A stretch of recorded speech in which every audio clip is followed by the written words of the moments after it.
Color Dreams was the company making all these unlicensed games for the NES, like Captain Comic, Secret Scout, and Raid 2020.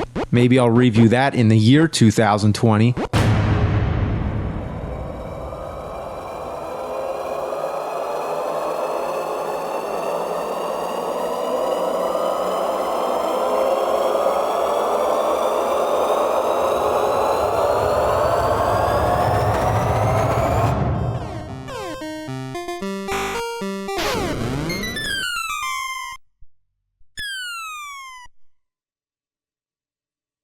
This is what we all been waiting for.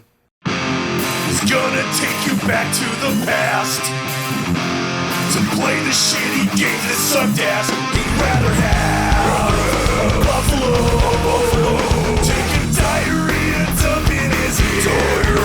He'd rather eat the rotten asshole of a roadkill skunk and down it with beer.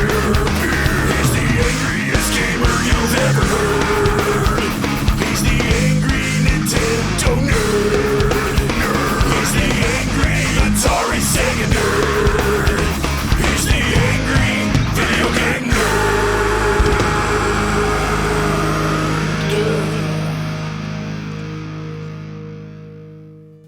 Well, I hope you didn't expect much, because it was a throwaway line. You know, the year 2020, I'll be reviewing Raid 2020. I wish I didn't say that. It was like pissing up a drainage pipe.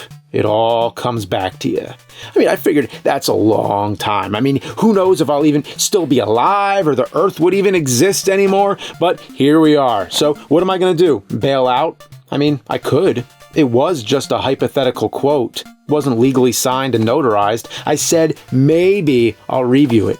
Like maybe if I do, we can all shut the fuck up about it. It was one of those unlicensed baby blue cartridges made by Color Dreams, which I already talked about, or I think I talked about it. Did I? Oh, really? I'm asking, did I? Because it was a long time ago. I can't remember shit now. So, what the hell? Good stories are worth retelling.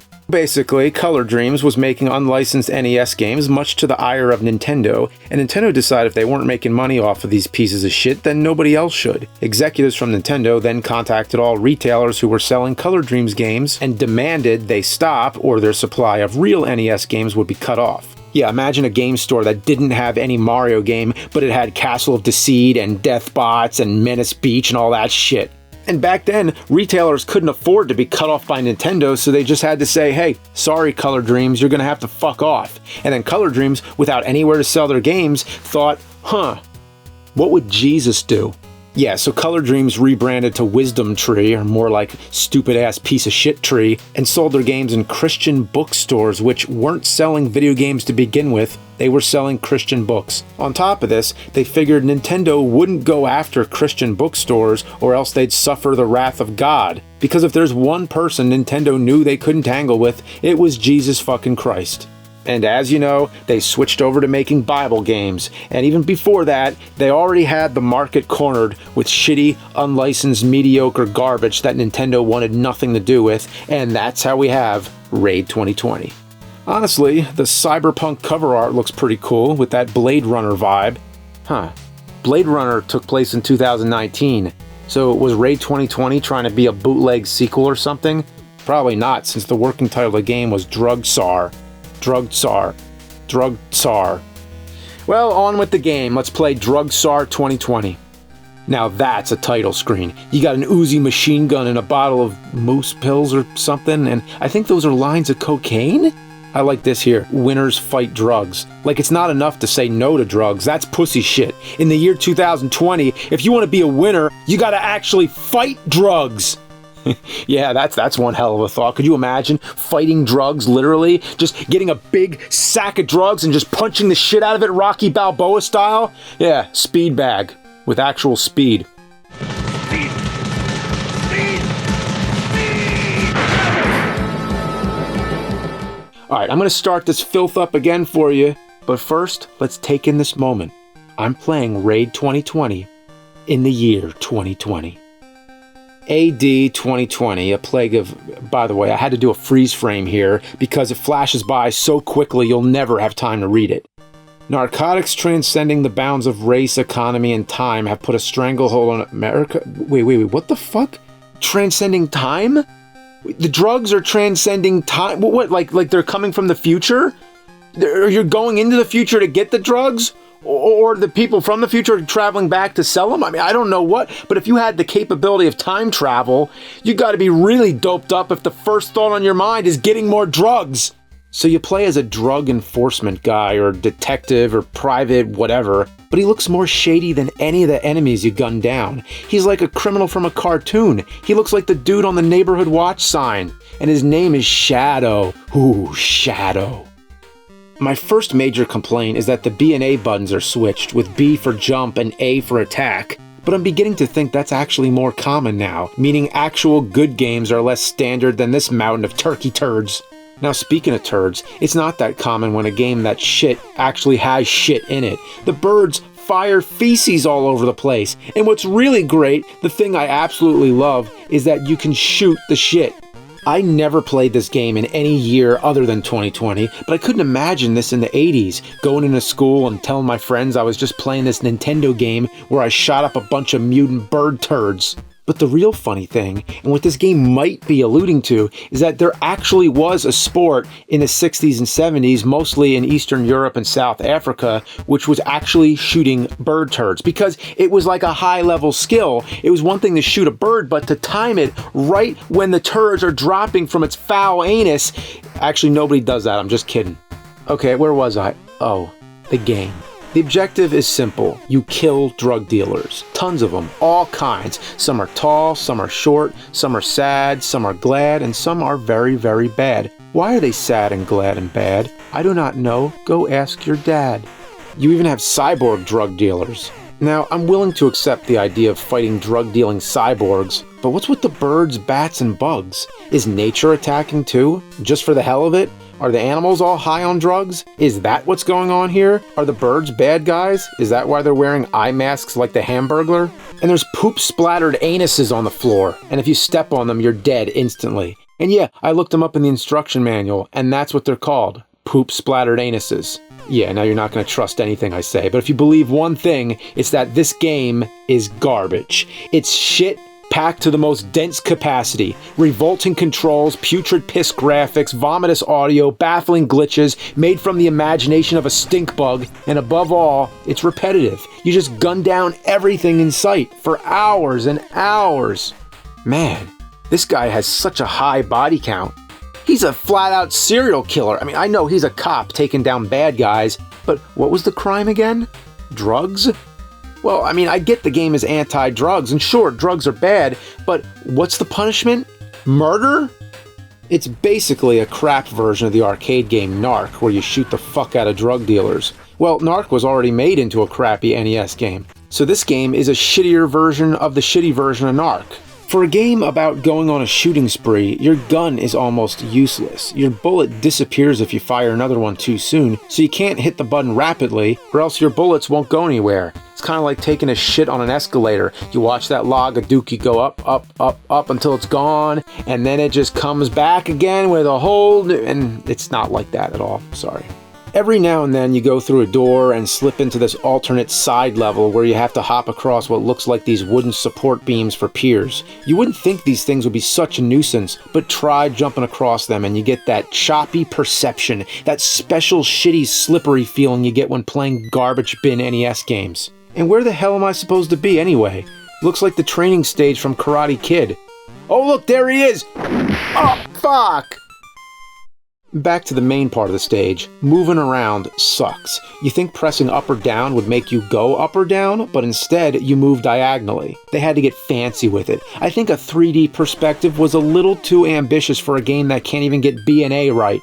Sometimes I'll try to go in a door and accidentally step on a mine, and other times I'll want to get away from a door and get stuck going in and out. It requires a level of precision this game doesn't deserve. The whacked out perspective only gets fuckier when you get the jetpack, which can only be found in the left door. Don't even try to enter the right door. All it does is send you to the left door without the jetpack on. Please, tell me if that makes any sense, because I feel like I'm losing my fucking mind here! But anyway, this jetpack is the best thing this game has to offer. Now you can just fly over half the level and access items that you couldn't reach. There's boots all over the place and I have no idea what they do. I thought they'd let you walk over the poop splattered anuses, but sometimes it works and other times you get blown the fuck up.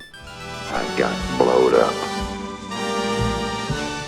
There's also upgrades for your gun, but the projectiles just dance around the enemies like in Fester's Quest, especially the one that fires in a circle.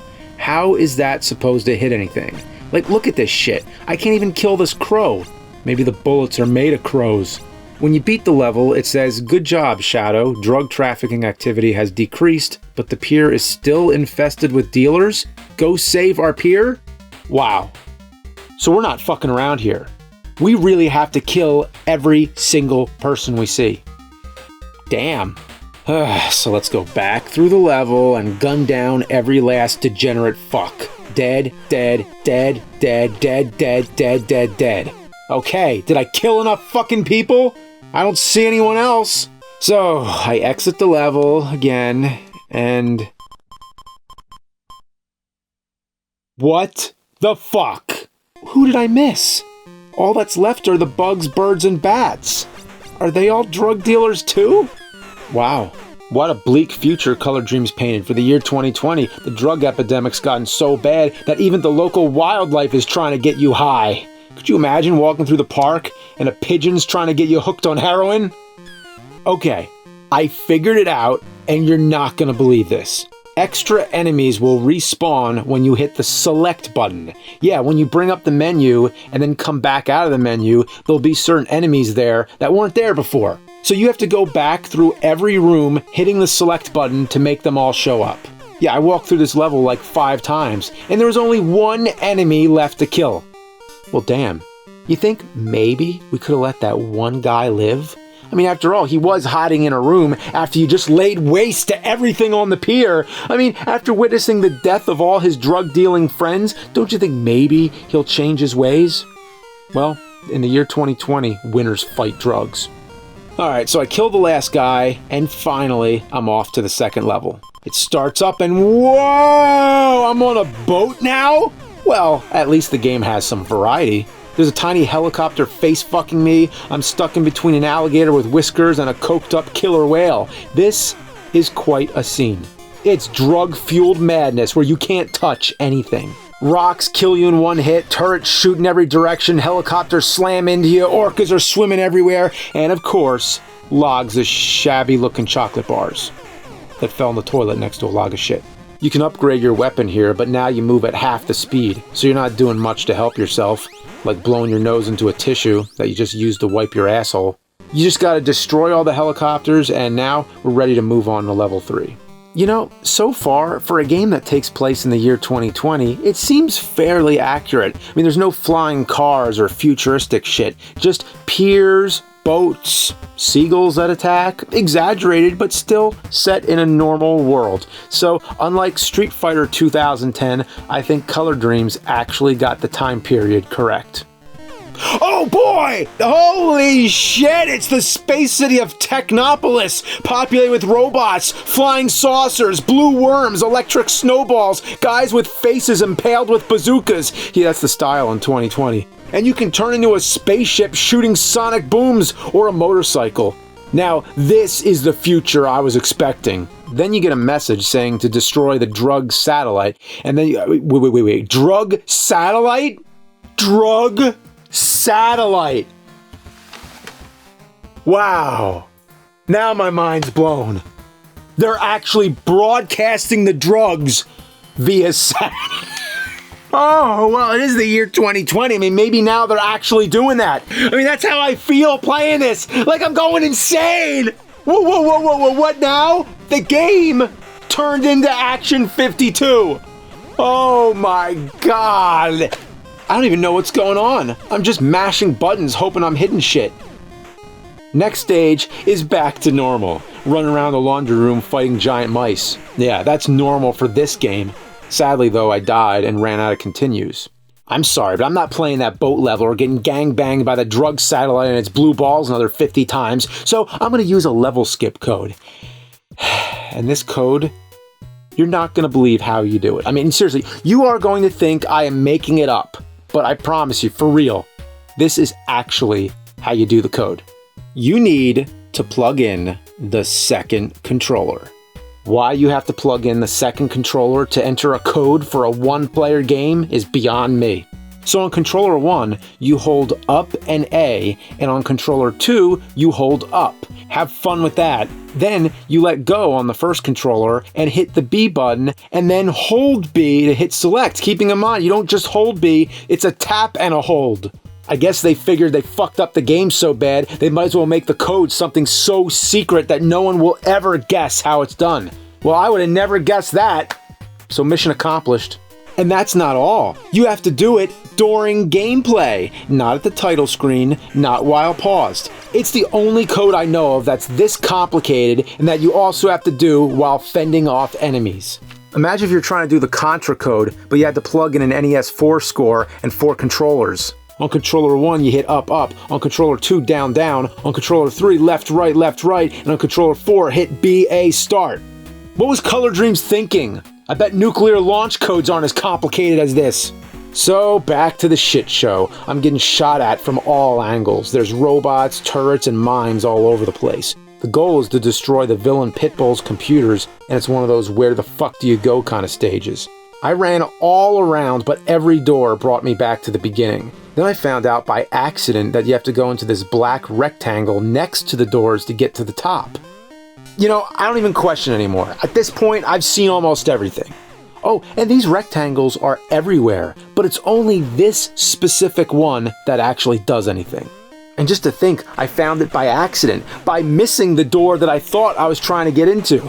You know, it's like with this game, the only way to beat it is to fuck up your way into winning. So you walk along the rafters, killing the giant mice and evil motherfucking molecules, until you get to this green thing that's apparently the computer card. But what's next? Well, then you drop down and enter the door. Now remember, you gotta enter the right door, the correct door, not the right one, because that sends you back. You gotta go to the left door, which leads to a red cave, and here you fight spiders and bats. Of course. There's also drug dealers, both human and robots. Then you have to take a wild guess and press down on one of these circles so you can enter, like Mario going down a pipe. And this is the only place in the game with these pits. So, seriously, how are you supposed to know that without blind guessing? Also, you need to enter a specific pit, the third one. All the others just lead back to the beginning. The third pit leads to a cave filled with spiders and 2 more pits. Luckily, this time I got the correct one on my first try. This leads you to a room with a dealer and 3 possible ways out. The sides just lead back out again, but the pit leads you to an identical room. You go in the pit again, and you find the room with the key. To get the key, you need to kill this giant fucking ant. If you don't have the gun upgrade, this thing is a pain. You have to run past it, and then stand on the drug dealer's head and jump up and down to shoot the ant. How fucked up on drugs is this dealer to let a cop jump on his head repeatedly? Just imagine this scene. A cop jumping off a drug dealer's head to shoot a giant ant. And this game is anti-drugs? Well, the developers had to be on something. So when you kill the ant, make sure you don't kill the dealer until you get the key. Otherwise, you can't make the jump and have to do the caves again. After getting the key, you just walk back to this door and enter Pitbull's lair. So here we go, the final confrontation. He's a green guy dressed like Michael Jackson in Thriller, I guess. He has absolutely no recognizable pattern. He just walks up swinging drumsticks and fucks you to death while constantly farting. Yeah, I mean, listen to it. Listen. It's a fart. Yeah, I mean, you could probably get high off his farts. His farts are basically like the ghosts of the drugs he's taken. It's worse than the drug satellite, and I can't believe I just made that sentence. You have to keep firing at him and hope it hits. This fight alone, with all the times I died, took almost as long to beat as the entire game. But with a lot of luck and a lack of anything else better to do, I was able to beat Pitbull and destroy his command center. Thank fuck! Congratulations, Shadow, you have overcome treacherous obstacles and destroyed Pitbull's evil drug empire. Your success will carry us into new height in our fight against drugs. Remember, winners need no drugs. And with that, it's over. I hope Wong and Burke are happy with themselves. At least the game was trying to push a positive message to keep kids away from drugs, but if anything, it probably made people want to do drugs. It would have helped if the game was actually any good. You know, like Mario 3. Imagine if Mario 3 had an anti-drug message. That might have worked. But with this, I feel like I need something, like maybe some Tylenol at least. Well, anyway, I'm glad that Raid 2020 is finally done and over with now. I mean, it became sort of like an inside joke. Inside where exactly, you know.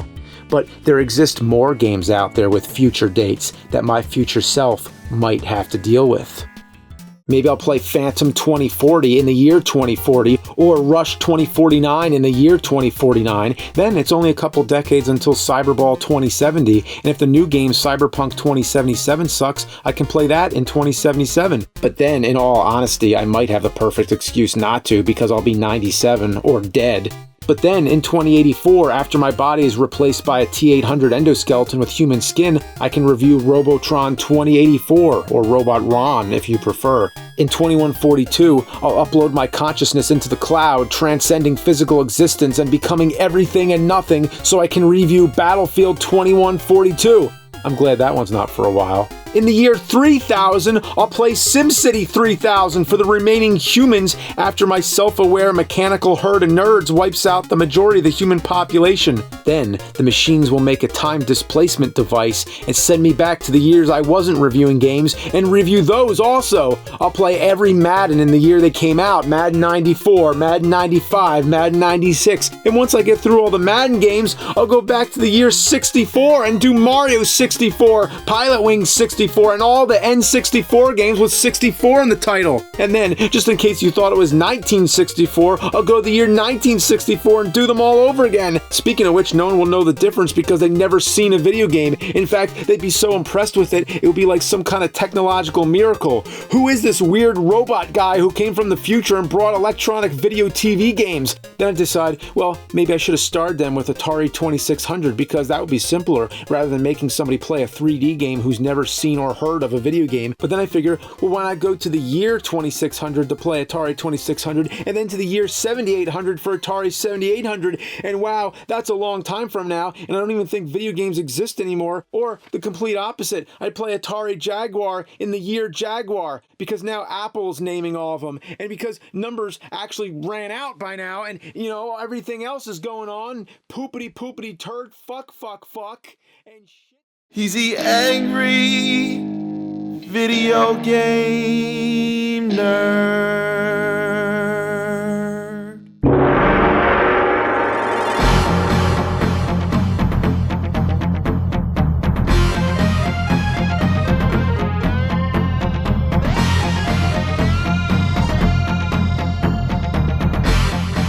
Motherfucking Mortal Kombat. You don't get much more badass than that. When this sumbitch came out, it changed the landscape of gaming entirely. It garnered praise and a ton of controversy. Even the government was trying to ban it until they came up with the bright idea of ratings. It's crazy to think with how violent the series is today, this caused an uproar. Nowadays, the gore isn't too crazy, but back in '92, holy shit. It was unlike anything we'd ever seen before. While Street Fighter II was revolutionary for fighting games, Mortal Kombat was revolutionary for video games as a whole. The game was turned into a comic book, cartoon, movie, live-action series, trading cards, and of course the album by the Immortals with that legendary single Techno Syndrome, which became the Mortal Kombat theme. But the whole album just pummels you with a meteor shower of sizzling hot beats. One of the biggest things about this game was the special moves and the fatalities, which all required complex button combinations, which we had to commit to memory. You know how much of our brain power that used up? We were sitting in school and supposed to be listening to our history lesson, but instead we're tuning out the teacher and just thinking forward high kick, down up low punch. You know, we're all hopped up on GamePro magazines. We can't wait to get to the arcade. So once the bell rings and school lets out, that's the time to let it rip, to let it fucking loose, run in the bus screaming, Mortal Kombat! Yeah, just like the kid in the commercial. I mean, he goes out in the streets and screams Mortal Kombat as if his life depends on it, with raw emotions tearing through like a shockwave, paving a radius of mighty force emanating from the ground where he stands. And then a crowd marches out, as if they heard the call to action, as if to say, Damn straight. Mortal Kombat. Because this isn't just a game. This is a way of fucking life. The commercial, of course, was announcing that Mortal Kombat was coming to home consoles. The year of our Lord, September 13th, 1993. Mortal fucking Monday. This would be the day a crowd of edgy 90s teens gathered in the streets to celebrate. Because when it was in the arcades, it was always surrounded and guarded by bigger kids, the quarter hogs. But now, we'd be taking it back to our own homes. That commercial announcing Mortal Monday was like a call of freedom. A call that begged to be reckoned with. A call that defined the generation. Mortal Kombat! While the definitive way to play Mortal Kombat will always be the arcade, people couldn't wait to bring the game home and start ripping out hearts and spines from their couches. Each port is more or less a fair recreation of the arcade version, however they all have minor and sometimes major differences that keep the game from being 100% there. We still ate it up though. Mortal Kombat's launch went down as one of the biggest game releases in history, and we all crowded around our living rooms to witness it in all its violent glory. So, how'd all these ports stack up against each other? Like this. First, let's look at the Super Nintendo version. This port was published by Acclaim and developed by Sculptured Software. After turning it on, you get this little animation of Goro walking up and punching the Acclaim logo. Yeah, and of course, Acclaim is the company that bought LJN. Yeah, punch that logo, Goro. Yeah. Punch the fuck out of it. Yeah, I could watch him punch that fucking logo all day.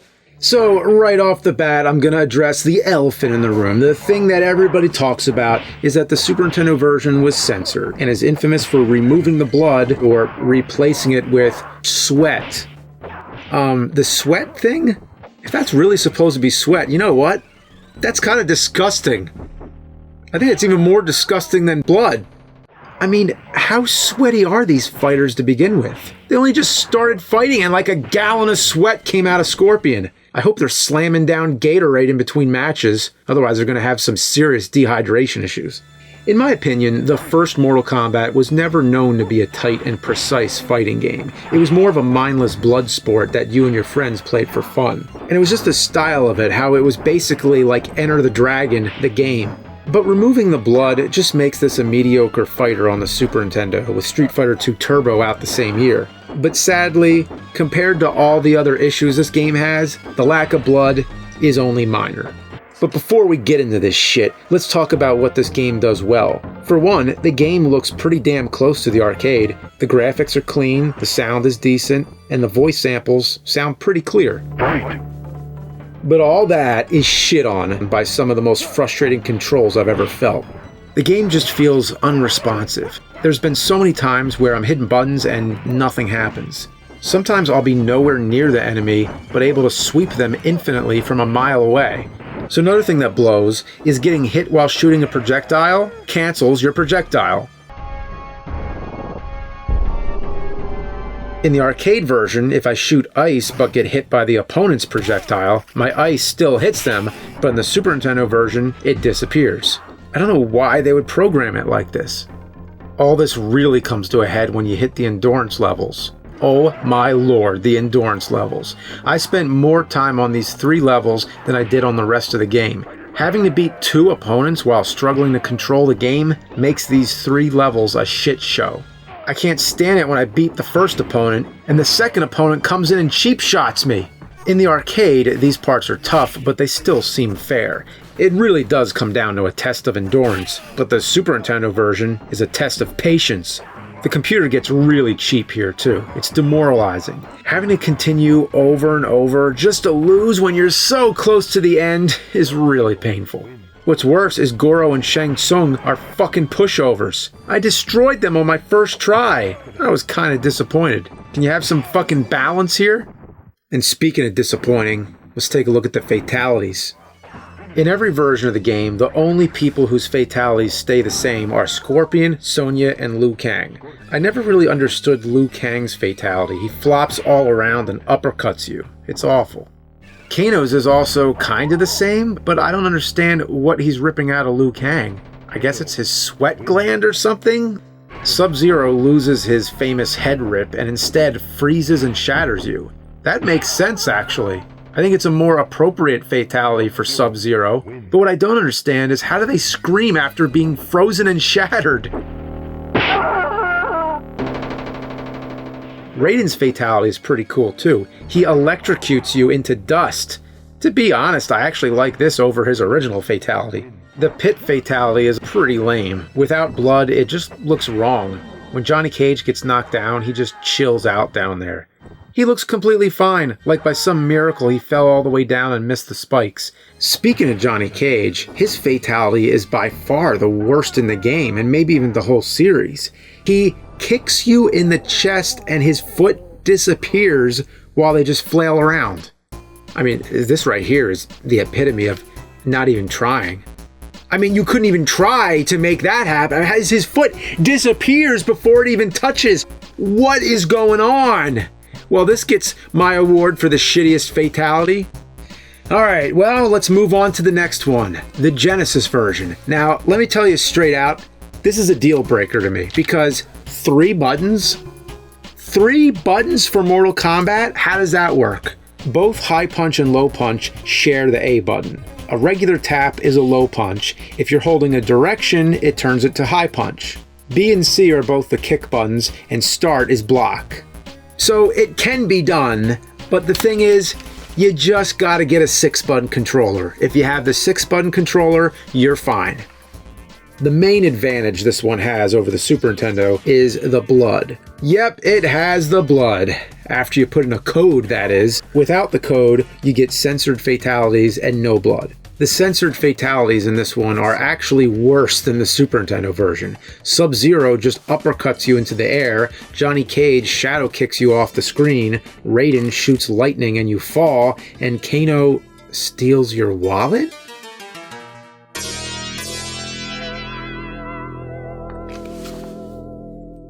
He steals your wallet. Yeah, I mean, I guess he takes your wallet and the shock of it kills you. There's absolutely no reason to play this without the code. The pit is actually turned off without the code, so fuck this shit. Put in that blood code. God damn it. Reset and hit ABACABB or ABACAB at the text in the beginning. There's also a second code called the Dullard code. You get this one by hitting down, up, left, left, A, right, down at the start screen. Get it? It spells Dullard. Besides unlocking blood and the real fatalities, you also get a cheat menu that lets you do some cool stuff. You can make it so the computer always uses a fatality, make Reptile appear before every fight, give yourself infinite continues, and make the head of Fergus McGovern bob around the moon. Fergus McGovern was the founder of Probe Software, and his face pops up as an Easter egg in their Mortal Kombat ports. He shows up in Mortal Kombat 2 as a secret fatality, the Fergality. Yeah, no joke, the Fergality. But anyway, back to the Genesis port. At first glance, it doesn't look as good as the Super Nintendo version. The colors are all muted and everyone has these red pixels around them. But hey, fuck it, there's blood, right? That's all you need. And the controls are actually responsive and don't feel like there's 8 seconds of lag. The music has that signature Genesis feel and actually sounds groovier than the Super Nintendo. I mean, listen to the Courtyard music on the Super Nintendo.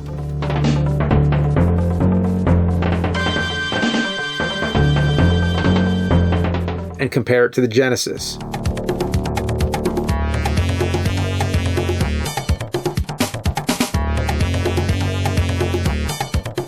So, overall, it's a decent port with flaws that don't harm the overall experience. Of course, you have to have the 6-button controller, though.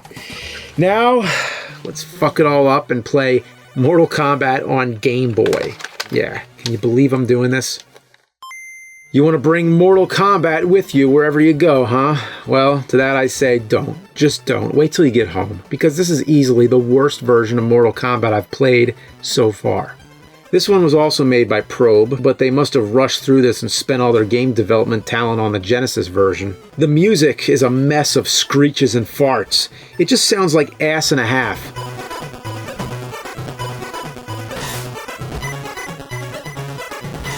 The game only has 6 characters instead of 7. You can't fit one more guy? They could do 6, but they just couldn't do 7. Johnny Cage is left out on this one, but I'm pretty sure he's cool with it. Liu Kang has one big tooth. Raiden looks like someone walked in on him in the bathroom. Scorpion and Sub-Zero are barely distinguishable. And Sonya has these dark, soulless eyes. She freaks me the fuck out. The game just gets worse and worse as you play it. If you thought the Super Nintendo was unresponsive, this game changes the entire definition of unresponsive. There's a good second of input lag on all the moves. Lots of the time, you kick through the enemy. How did I not hit them? Am I a ghost and didn't know it? Is that the twist? Trying to pull off a special move is a fucking feat. Sometimes I get them and other times I'll do all the same shit only to get my ass handed to me while I flail around. And don't even think of trying out a fatality. They might as well not even be in the game because I tried and I couldn't even do one of them. And it doesn't help the Game Boy has only 2 buttons. Yeah, if I had a problem with the Genesis having 3, Game Boy only has 2. How do you play Mortal Kombat with 2? And yeah, okay, the Game Boy has limitations. There's certain things they just couldn't help. But you know what? Mortal Kombat 2 on Game Boy was pretty decent. So I think they just fucked up here. Even if I could pull the fatalities off, guess what? They're awful. For example, Kano just kicks you in the air. Yeah, not worth the frustration. It's like right after they made the Genesis version, they said, oh yeah, you gotta make a Game Boy version too. And they were like, oh shit, we only have 7 minutes. And this is what they gave us.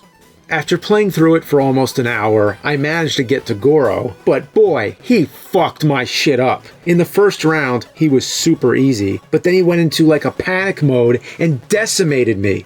I lost all my continues and just couldn't force myself to give a shit. Game over. Boy, Nintendo's really getting the shitty end of the Mortal Kombat port stick.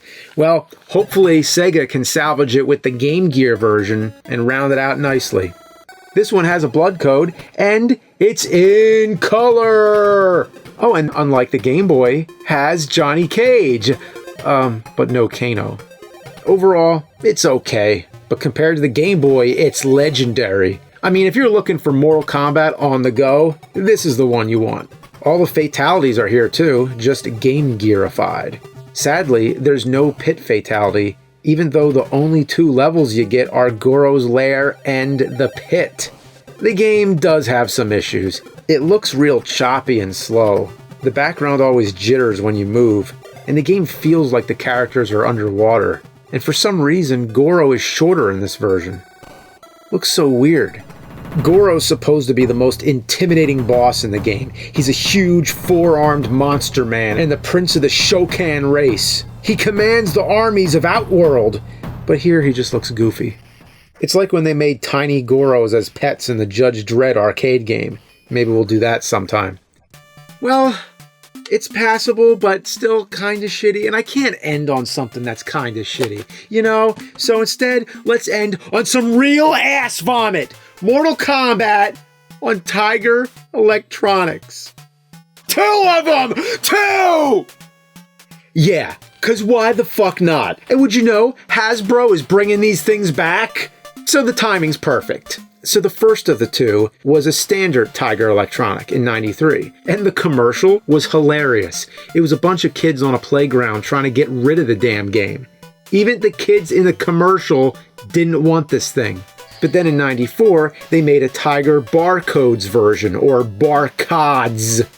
Yeah, let's see what Tiger did to Mortal Kombat. Yeah, look at this. That Tiger fucking mauled it! Unfortunately, my Tiger handheld of Mortal Kombat doesn't work, you know, so I can't play it. All I see is a jumbled mess of a person on the screen, so we could just forget about this one. Except for the fact that they made Tiger handheld emulators! What the fuck? Yeah, Tiger handheld emulators. I'm not even kidding. I think it's safe to say we've officially hit the bottom of the porto potty when it comes to video game emulation. A human being had to actually scan all the artwork in the games and program them to work on a MAME emulator.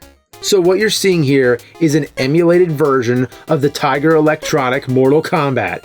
And now, it sucks balls in HD. Surprisingly, the game features all 7 original characters, as well as Goro and Shang Tsung. Wow!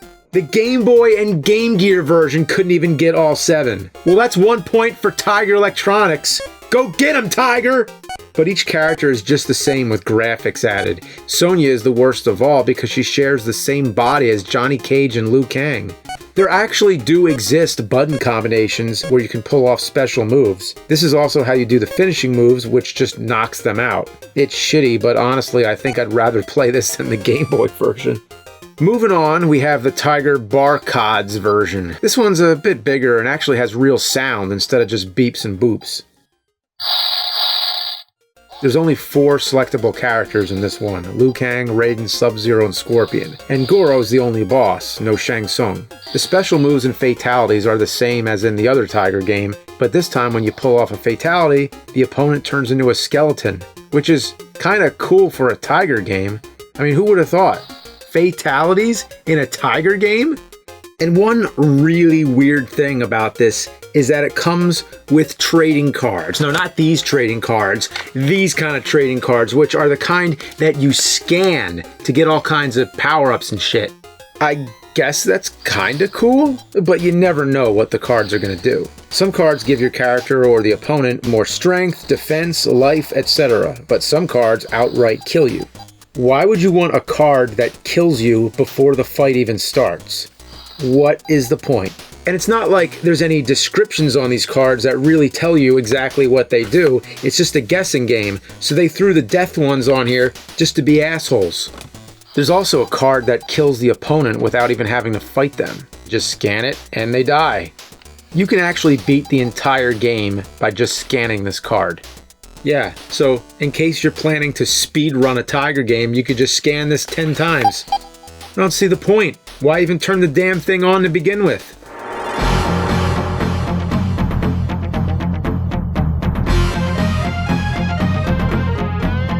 Well, those are all the ports shot out on Mortal Monday, as well as some extra dingleberries. I know I missed some other ports like the Sega CD version, but that one is mostly the same as the Genesis with some enhancements. Also, I mainly wanted to stick to the original console releases. And the Tiger ones needed to be shit on because they exist. Well, to this day, Mortal Kombat is still one of gaming's biggest franchises. After 28 years, it's still going strong. And even though it was inspired by Street Fighter, it set itself apart and inspired all kinds of other fighting games, many of which are clones or rip-offs of Mortal Kombat.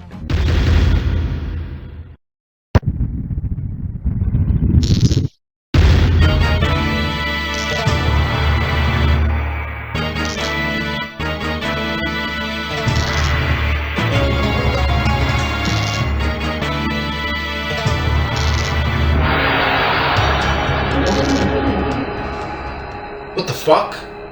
Where am I? Huh?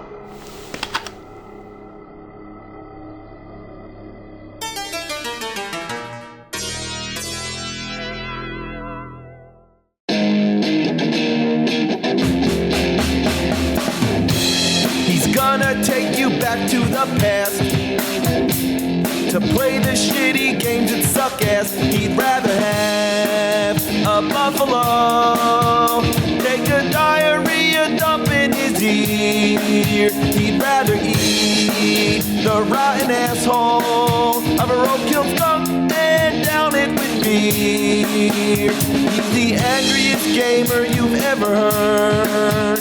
He's the angry Nintendo nerd. He's the angry Atari Sega nerd. He's the angry video game nerd.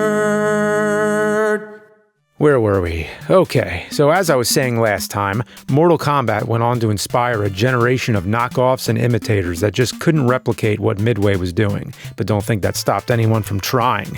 Though I sure wish they did. Companies hungry for that sweet, blood-stained Mortal Kombat money went to cash in on the phenomenon, and the first to take a stab at it was Incredible Technologies with their game Time Killers. Time Killers came out only a few months after Mortal Kombat did, and was really meant to be more of an answer to Street Fighter. However, the heavy reliance on blood and gore caused it to be thought of as a ripoff of Mortal Kombat. The game is basically the definition of nothing special. The only real defining feature of this game is the ability to dismember and even decapitate your opponent during a match, which I'll admit is kind of amusing and actually satisfying when you can pull it off. It's just a flesh wound, right? There's also a fatality move you can do when the opponent gets dizzy. All you have to do is hit all the buttons at once. It's cool the first time, but it gets old pretty quick because it's the same for every character. They just slash the arms and head off the opponent, and that's it. Once you've seen a character do it, you've basically seen everyone do it. It's funny seeing the opponent without a head between rounds, though. I could see this as being a fun diversion or a time killer, if you will, but I couldn't imagine popping quarters into this game. The only reason I ever saw people playing this in the arcades was if Mortal Kombat and Street Fighter were taken up. It's funny to say, but Mortal Kombat had class, but this game feels like a dirty 50-cent hooker you came across in an alley. It really goes to show you that Mortal Kombat had so much more than just the violence going for it. The gameplay was fun and the story was cool. The violence was just the cherry on top. Not to mention, the characters were memorable. You know, Scorpion, Sub-Zero, Liu Kang, Johnny Cage, Sonya, Kano, Raiden. We all know them. But who the fuck remembers Wolf, Leaf, Thug, Mantaz? I only know them because I'm looking at them. The second I turn this off, I'll go back to my blissful existence of not remembering. The entire roster is just unappealing to look at. Their animation sucks, and they're as generic as hell. The only character I kinda like is Rancid because he has a chainsaw. But oh my, is he hideous. He's basically the epitome of what 90s corporate suits thought was edgy. A big-ass hoop earring and a mohawk the color of mucus. Yup, that's 90s edgy in a nutshell, even though it says he's from the year 2024. Well, if this is what people look like in 4 years, we're doomed as a society. And no, I'm not reviewing this in the year 2024 because I'm doing it right now. So, the whole point of the game is to beat everyone and then fight against Death himself to become immortal, which Death apparently is because he says it every chance he gets. I'm immortal.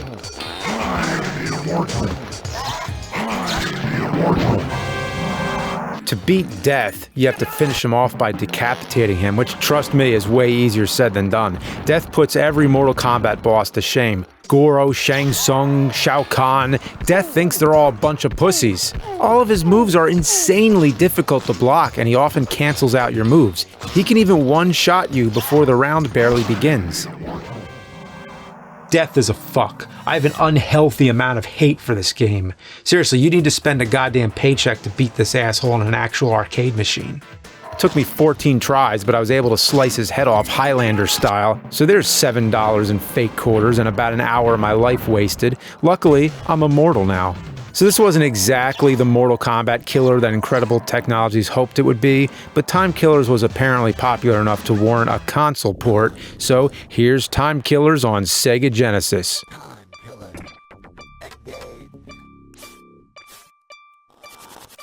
Oh, those graphics. You gotta be kidding me.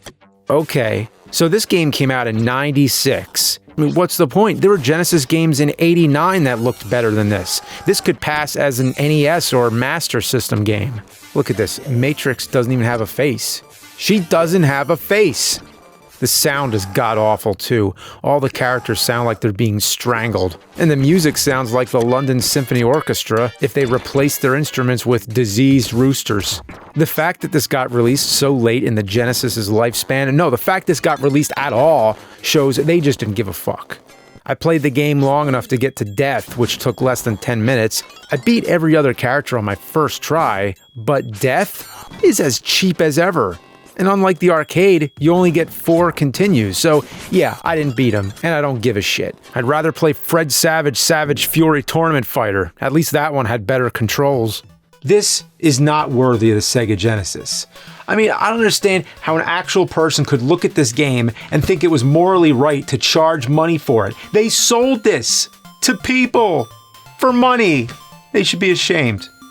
But believe it or not, Capcom was actually impressed with Time Killers, the arcade version that is, enough so that they gave Incredible Technologies the opportunity to make Street Fighter the movie the game.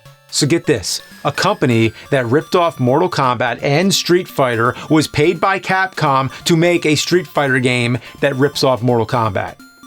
Just blows my mind. Back in my Street Fighter 2010 review, I talked about Street Fighter the movie the game, or so I thought. What I actually talked about was the version that Capcom developed and released on home consoles. However, the arcade version is an entirely different game. So why did Capcom say fuck you to Incredible Technologies and make their own version? Well, just look at it. Gone are all the things that made Street Fighter a success. The precision is replaced with clunky button mashing, the iconic music is replaced with generic droning background noise that barely qualifies as music, and the voice acting... Yeah. Just like Time Killers, the game wants nothing more than all the quarters in your pocket. The game can be downright unfair at times. The difficulty spikes randomly, and some fighters are damn near impossible. The worst fight by far is against Sagat. He has this eye laser that freezes you, and he uses it a lot. Boy, I am sick of that eye laser. Also, for some reason, they added Akuma, even though he wasn't in the movie. And he's played by Ernie Reyes Sr., father of Ernie Reyes Jr., of course. His teleport looks really stupid, like some kind of clown act or something. I mean, he just runs around like a jackass. With all that said, the game actually introduced a number of innovative features that would be adopted by later Street Fighter games, but the game itself is about as fun as having anal leakage on a public transit. Yeah, no fun. Because of this mess, Capcom had to redo the game from the ground up, but Street Fighter the movie, the game, the arcade, will forever be another skid mark on the Street Fighter bath towel. Bath towel that E. Honda took a shit in. Okay, this next game we have here, Jackie Chan in Fist of Fire. Now this I could actually get into. It's a Mortal Kombat ripoff with Jackie Chan. Oh, I don't care if the game sucks or not. It's Jackie fucking Chan in a Mortal Kombat style fighting game. All right. This is actually an update of a game called Jackie Chan the Kung Fu Master. In that version, Jackie Chan's a boss character and isn't playable though. But in Fist of Fire, you get not one, not two, but 3 versions of Jackie Chan to play as. This game is ass. But it's fun ass. It's in no way a perfect game, but if I saw this at an arcade, I'd definitely toss some quarters in. Other than the 3 versions of Jackie Chan, there's also 6 other characters to choose from, each of which was either in a Jackie Chan movie or part of his stunt team. The game is pretty damn difficult, but the novelty alone makes it fun to play. Also, there's fatalities. That is, unless you're fighting as Jackie Chan or against him. He's the only character that can't be finished off, and if he loses, he gets right back up and congratulates the winner. And that is so Jackie Chan, to get right back up after a beatdown and give a thumbs up. The fatalities are actually pretty gruesome too. People get cut in half, crushed, and blood sprays from their throat. Other than that, it's pretty lighthearted like most of his films. This would definitely be good for getting some friends around, having a beer, and beating the shit out of each other. In the game though, not in real life. Overall, a fun diversion. It was good to cleanse the palate from all the diarrhea we've been gargling. But don't worry, from here on out, you're gonna see some serious shit. Here it is. Tattoo Assassins. Now, we're really getting into it. This is possibly the most notorious of all the Mortal Kombat ripoffs, and the crazy thing is it was never actually released. The game was developed by Data East Pinball, a company that, well, get this, only made pinball games. Who would have thought?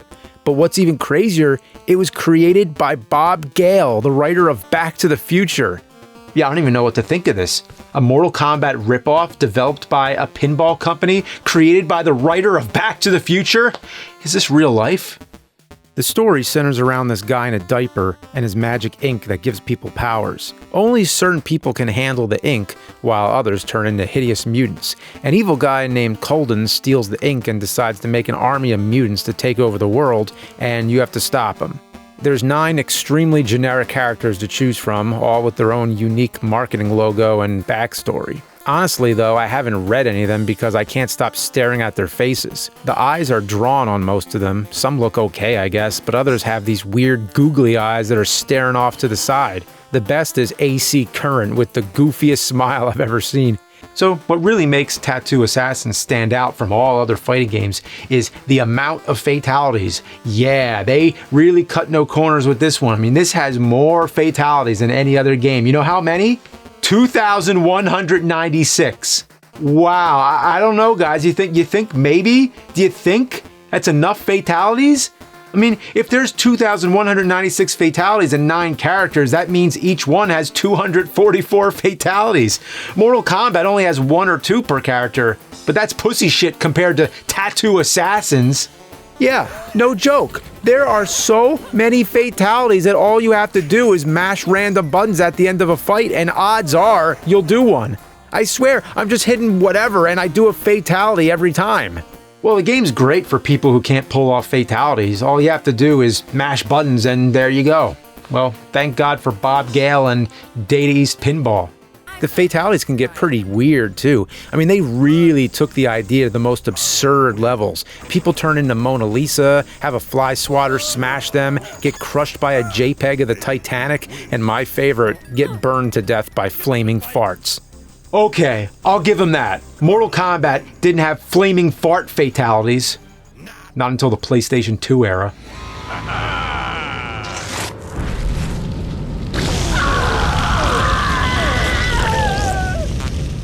They even threw in some amusing nods to Data East and Back to the Future. You can have a DeLorean run your opponent over or crush them with this burger time thing. The weirdest one I've seen, you fart out a turkey and it splits into more turkeys that bounce you and the opponent all over the place. I don't know what they were on. I mean, possibly, maybe drugs? There's even a nudality. No joke. This was always a rumor about the original Mortal Kombat, but Tattoo Assassins actually went and did it.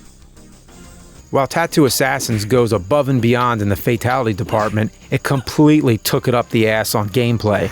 I feel like no matter who I play as, my hits barely connect. That is, unless I play as Carla. She's basically a mixture of Sub-Zero and figure skater Nancy Kerrigan. With her, I can pretty much fuck up everyone in the game. Even the boss characters are pretty easy, and let me tell you about the bosses. Before you fight the main guy, Colden, you have to fight his 3 mutant warriors. First is Rhina, a rhino woman who moves super fast. She's pretty easy. In fact, sometimes she won't do shit and just stands there. Second, you fight DK. Get it? Like DK, because he's a zombie? I'm pretty sure he's just one of the guys at the Data East pinball office in a Party City zombie costume. And last, there's Prism, a crystal skeleton guy who dies in 4 hits. Seriously, you just jump kick him 4 times and he explodes. I don't know if that was on purpose, but it is what it is. Colden is just a cheap final boss. If he wins, he stabs you with his Freddy Krueger glove. But if Carla wins, he explodes spectacularly and she goes to Disneyland. I like how they just photoshopped some Mickey Mouse ears on the only picture they had of her. So there's Tattoo Assassins. Sadly, Data East Pinball's no more, but I think they'd be proud to know that their game that never got to see a wide release ended up gaining a bit of a cult following years later. So this brings me to our last game, and for this one we're taking a detour away from the arcades and digging out the old 3DO. And this one also happens to be one of the worst fighting games I've ever played, Shadow War Succession. Now, before I show you this, I need you to keep in mind, this is a real game. This was released on home consoles. The first thing you get is this cutscene of a helicopter flying past the Statue of Liberty, which is piss yellow for some reason. And how'd they screw that up? Because the helicopter's green. So it's not like they couldn't make it the right color. Also, listen to that music. This was on the 3DO, a CD-based console, and the music sounds like it was made by someone fucking a Casio. So then the helicopter flies up to a building where a terrible 3D model is standing and begins to shoot into it at 1 frame per second. Turns out this was a hit on Kincaid Storm, a billionaire and leader of the evil organization SHADOW, Shadow, which stands for Syndicate of Hate, Anarchy, Destruction, and Organized Warfare. But it should stand for Shitty Heap of Ass Doused in Orangutan Whiz. Good lord, look at that select screen. Look at those characters. Anvil, Carlos, or is it Carlo 3? I mean, holy shit, I know I called the characters in Time Killers and Tattoo Assassins generic, but for fuck's sake, this game changes the meaning. I don't even think generic covers it. Alright, let's see, this game is a bitch to play and it sucks. There should be a new, stronger word for shitty games like these, like a bitch sucky or suck bitch. This game's a suck bitch. So, surprise, Shadow War Succession has absolutely no redeeming factors. The control is basically non-existent. You could throw the controller across the room and piss on it and get the same result as actually trying to play it normally. The sound is an auditory anus fisting. Also, the voice acting is hilarious. I will be the next Shadow King! Prepare to eat lead, baby! Go to hell!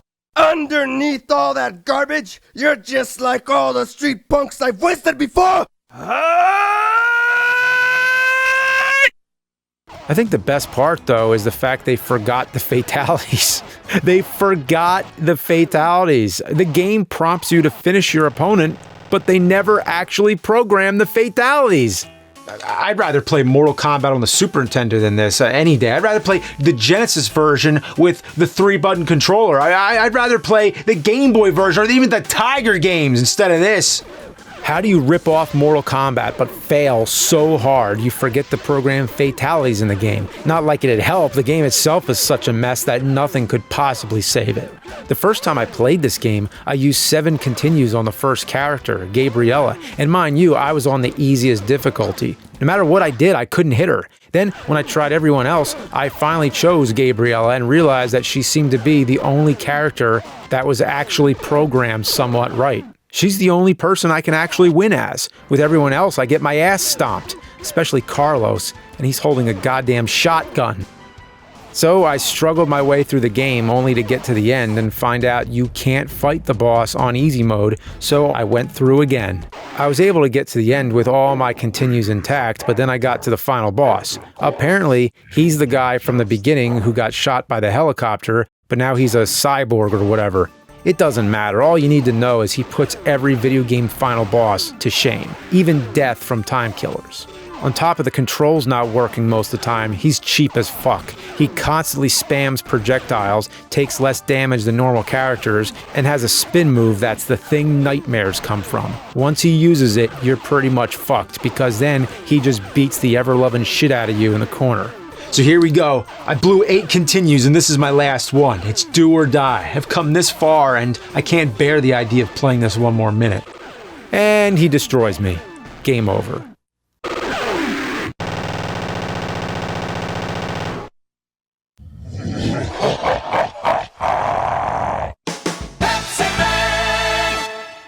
That's it. I lose. I get nothing. Good day, sir. But fuck that. I can't just go about my day and forget the horrors I witnessed on the 3DO. I just can't shake my need for satisfaction. I have to play through it to get closure. But this time, I know what to do. I almost had him the last time. This time, it'll be different. And after an hour of jumping around like a fucking idiot and listening to the same phrase over and over, I finally get back to that son of a bitch. And this time, I fucked his shit up on my first try. Hell yeah.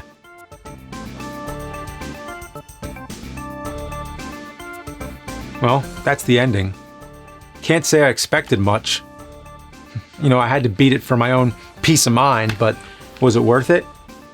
No. Truthfully, I'd rather lick a cat's asshole. A cat's hole. Yeah, you know, if you have a black cat like mine, the brightest part on the cat is the asshole. It almost glows in the dark. When he runs down the basement, it looks like a white dot bouncing down the steps. Cat's hole. Looks like a broken off banana. But before I start elaborating further on cat's holes, I better come up with an ending. Unfortunately, I got nothing. So, I'll just have to rip off some previous AVGN episodes.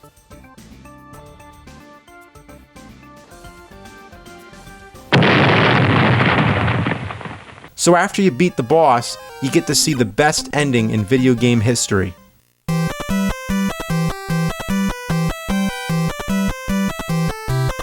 What a piece of shit. Pickle. You're easier to beat in real life than you are in that fucking game, you no good piece of...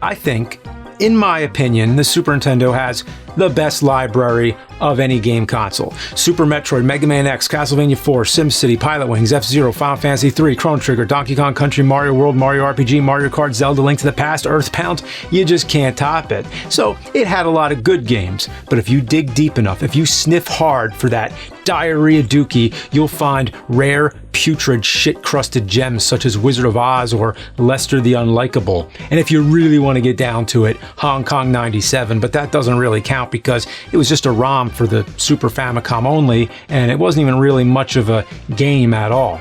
So it's been a while since I dedicated a full episode to a Super Nintendo game, so let's break out Dennis the motherfucking Menace to South Central while drinking your juice in the hood. It was based on the 1993 movie Dennis the Menace, which was based on the 86 cartoon series, which was based on the 59 sitcom, which was based on the 51 comic strip that by some total coincidence came out the same exact day as another comic titled Dennis the Menace in the UK, which later became known as Dennis the Menace and Gnasher, just to offer some distinction. Such as, this game is shitty diarrhea, while this game is shitty diarrhea and puke. I mean, I gotta admit, I never knew Dennis had a British twin. 2 comics, both about a troublesome boy, both debuting the same day, and if you're from the UK, you'll call the one that I'm talking about the other Dennis the Menace, and vice versa. So it's like 2 separate fucking dimensions. Yeah, 2 dimensions separated by an ocean. And speaking of Ocean, the game was created by Ocean, the same fucknuts who brought you RoboCop 2 and Addams Family on NES. Jeez, of course it was them. They're like the British version of LJN. Oh, and because of this whole British versus American Dennis the Menace thing, the PAL version of the game is simply titled Dennis without the Menace. But even with the name confusion, both Dennises led to their fair share of TV series and movies, but I'll always best remember the 86 Dennis the Menace cartoon show. And from what I saw, the characters seemed to peak in popularity around the time the 93 film came out, which was one of several films about mischievous young boys riding the wave of Home Alone.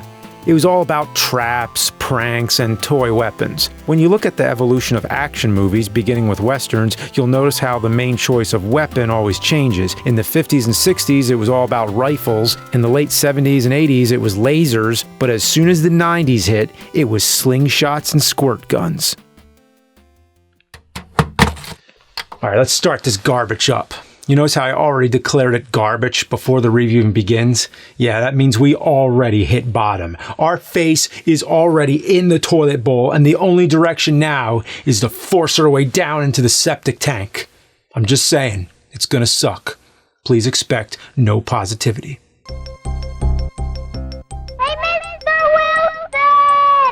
The first thing you need to do when you turn this game on is go to the options and give yourself 9 lives. You're gonna need them because this game is hard as fossilized dinosaur dick.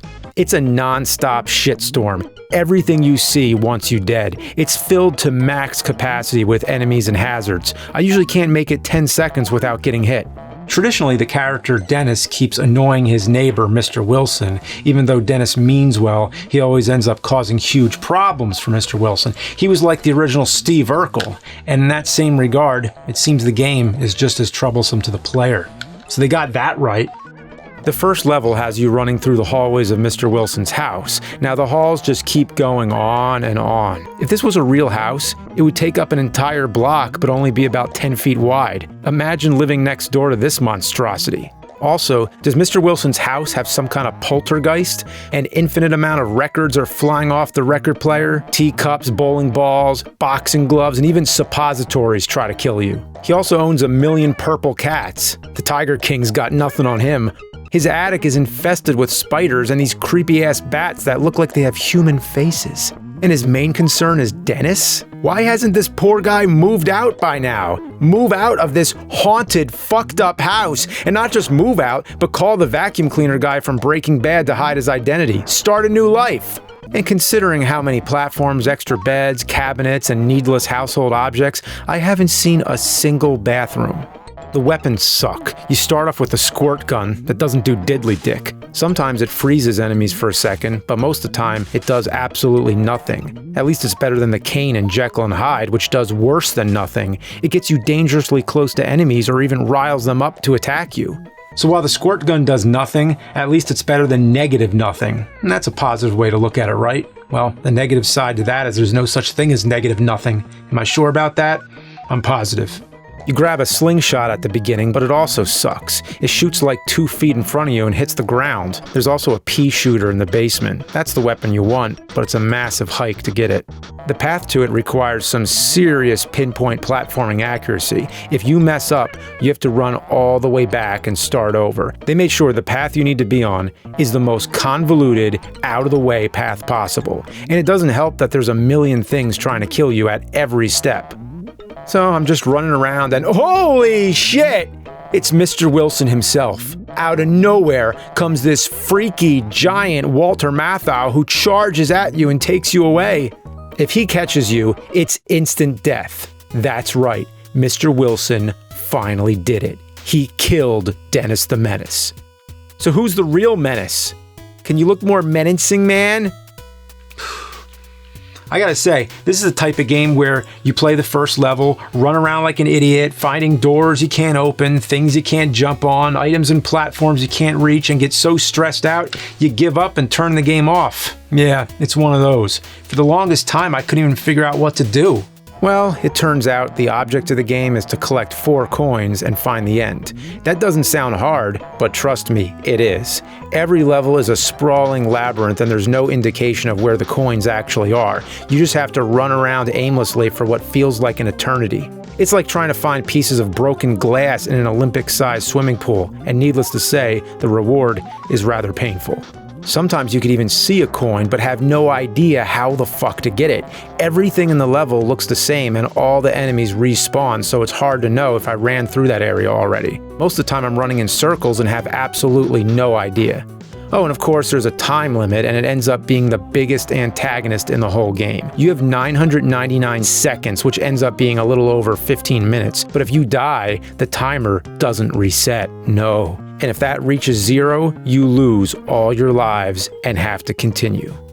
This really blows ass because you have to start the entire level over. All your progress is gone and 15 plus minutes of your life wasted. And each stage is split into 4 or more levels, so it takes roughly an hour to complete one stage. If you continue and have to start over, it could take even longer. Most of the time I forget where the hell I went to find the coins, so I end up having to scour the entire level again. It's such a tedious process that I honestly can't understand how anyone would find this fun. The park stage is 6 levels long. You have 4 regular levels and 2 auto-scrolling levels. Fuck these auto-scrolling levels.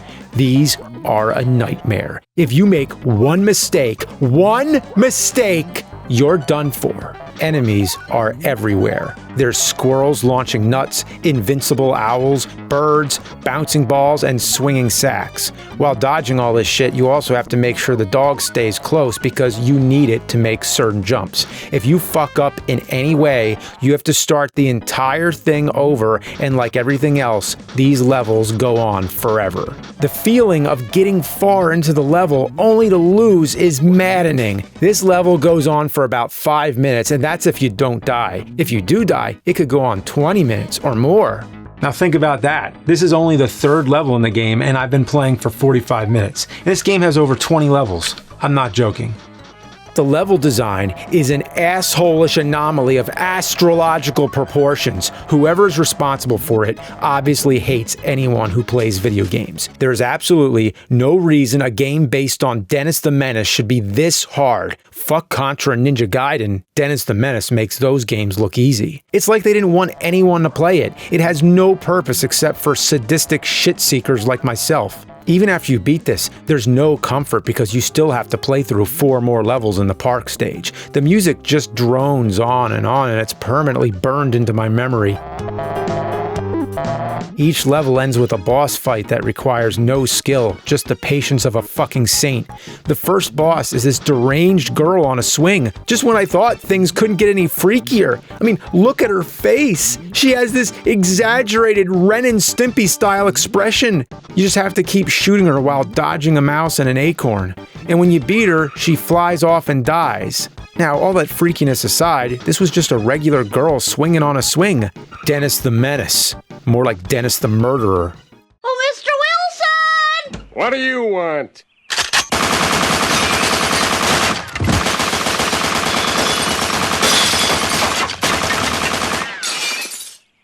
That kid is a pain in the ass.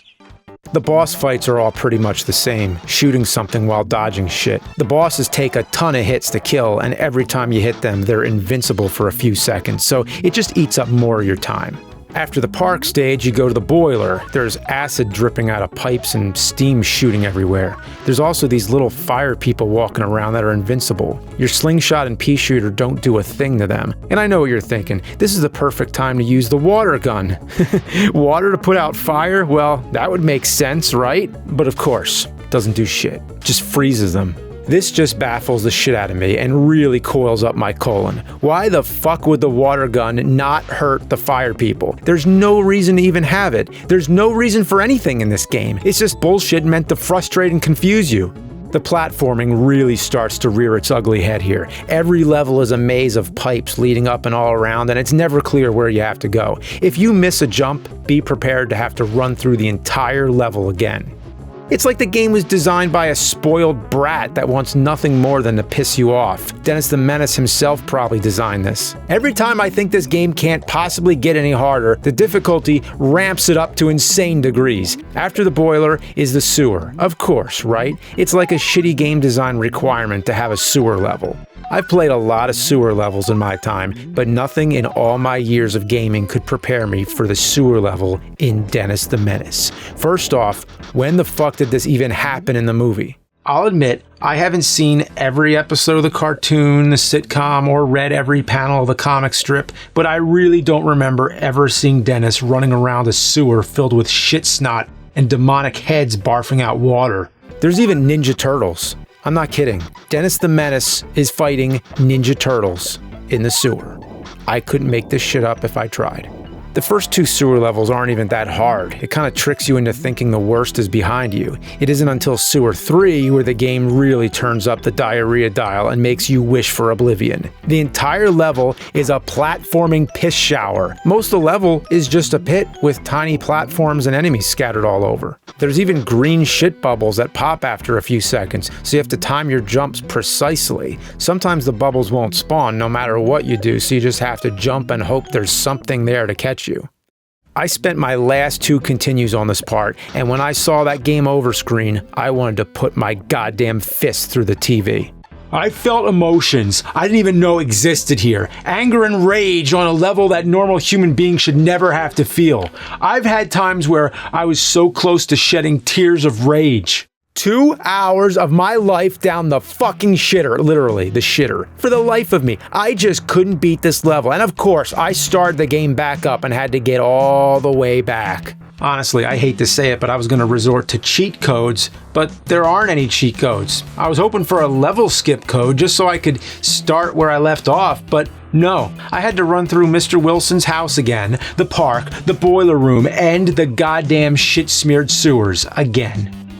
I also tried to look up a walkthrough because by this time I couldn't remember where in the fuck hell all the coins were, but the only walkthrough I found stops at the 3rd park level. The writer quit after 4 levels.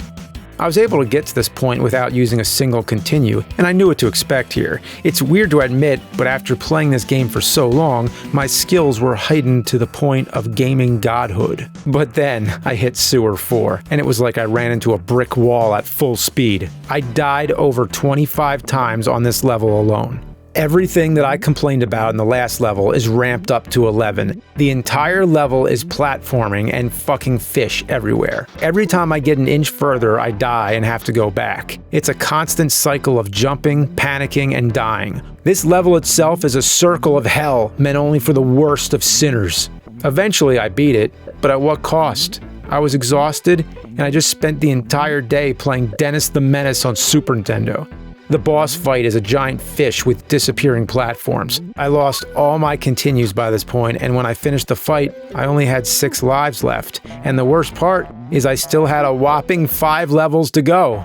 I got to the 2nd level in the woods, which is just another tree level like the park, and lost the last of my lives. I've been playing for almost 3 hours, 20 levels, and I got a game over.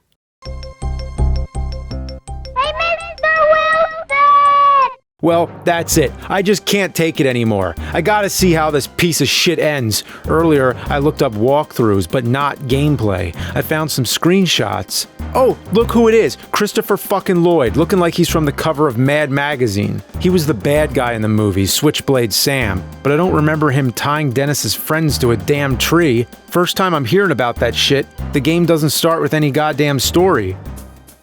I'm not restarting this shitty game just to see suckbitch Sam roll by in a fucking wheelbarrow while some pixelated assholes stare at me under credits. This game sucks my ass with the shop vac. It rivals torture devices like the Rack, the Pendulum, and the Iron fucking Maiden. If I ever have to play this shit again, I'll cut my fucking hands off. I'd rather be waterboarded with weak old diarrhea. I'd rather deliberately give myself splinters on my scrotum and then tear them out with my teeth. I'd rather snort a line of piss-caked cat litter than ever let this game soil my Super Nintendo again. Fuck every single thing about this game, and fuck everyone who made it. Fuck everyone who played it too, like myself. Dennis the Menace? More like Den Ass the Men Ass! Hey! Mr. Wilson! You fuck!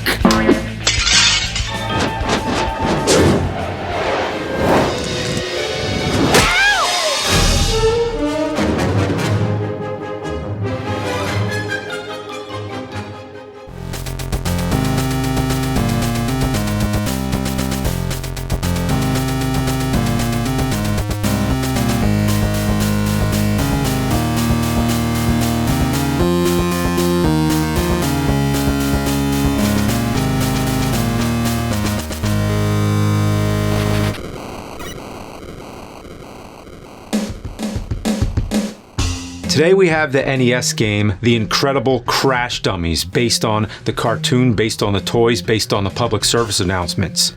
Yeah, it may be hard to believe, but in the late 80s, early 90s, this was a big franchise. And for a very brief period of time, I was into them as much as Ninja Turtles. Yeah. It began with the public service announcements, or PSAs, which seemed to be all over the TV at the time. When you sit down and watch cartoons on Saturday morning, you'd also get to see Pee Wee Herman telling you not to do crack. This is crack. Dude, Pee Wee Herman is holding crack! And when Pee Wee is serious, it's scary. Most kids at that age didn't even know what drugs were. I have a friend who learned about marijuana from the Ninja Turtles PSA. No joke. Can you imagine that conversation? What's a marijuana, Mom? Where'd you hear that, son? Oh, from the Ninja Turtles? And with that, he was never allowed to watch Ninja Turtles again. True story. Sometimes PSAs were actually part of the show, like at the end of G.I. Joe. You just watch 20 minutes of guys shooting lasers and missiles at each other, and then one of these assholes starts going off about good sportsmanship, not playing on thin ice, or how to escape a house fire that you also caused.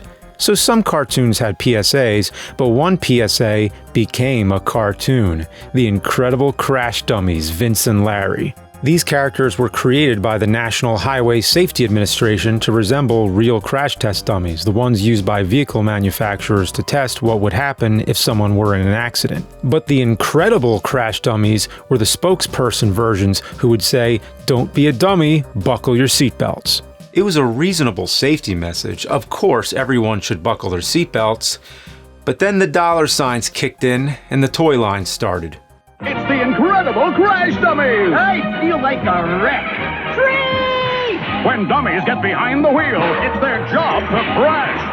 I just love going to pieces. The Incredible Crash Dummies! Each car comes with special dummies. Now, that was a pretty lame cash grab, but I gotta admit, I loved these toys as a kid. I used to get out the Sears catalogs and circle them for my Christmas wish lists. Now, why were they so awesome? Well, what other toy can you think of where the whole point is to break them? The dummies' heads and limbs pop off, and then you can put them in a car and set up an epic stunt scene. Ooh, that was pretty damn cathartic, man. And then you get to put them all back together and do it again. Oh, look at that! The only downfall, after every crash, you're bound to lose pieces behind furniture and in every corner. I'm going to be finding crash dummy limbs in this room for years to come. When you're sitting there with your friends and they're playing with their Power Rangers or whatever, you're sitting here ramming this fucking car like a maniac, and you look like a crazy person. One time, a friend said to me, "Hey, my parents won't let me play with these." I was like, "Why?" And he said, "Because they make kids think that crashing cars is cool." And that's when I realized these things were a bit controversial. But I knew they were just for fun. I've been in a real accident twice, and it's very different and not fun at all. But these were just dummies, not real humans. Oh wait, there's a dog and a cat? Come on, you don't kill the pets! And there's a baby character called Skid the Kid? Okay, I take it back. These things were pretty fucked up. What were they thinking? And who needs the cars? Let's cut straight to the chase. Just sit them in a chair to launch them directly into a fucking wall. Bam! Bam! Let's see that again. Ooh, brutal! Or if that's not enough, how about put them in the crash cannon? Yeah, when would you ever see a crash test dummy inside a fucking cannon? Just to make sure it's safe for human launching. Here we go. Whoa! Oh, fuck.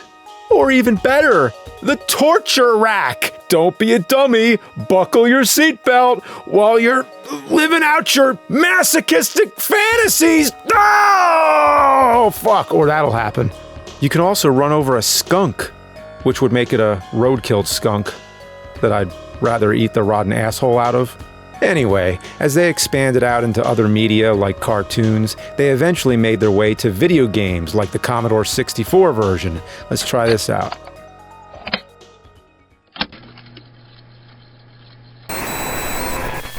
Oh, wait.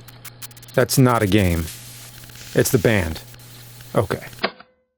Alright, no more dicking around. Let's get to the game. Now, there's one thing about this game that you should probably know, and I bet you guessed already, because I've been holding my finger over this spot here for a reason.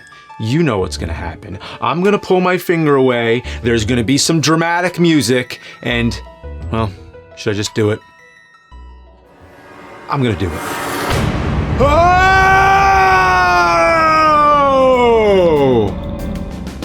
Once there was this nerd who got incredible crash dummies on the NES, but when he saw that logo, he knew the game would be extra shitty.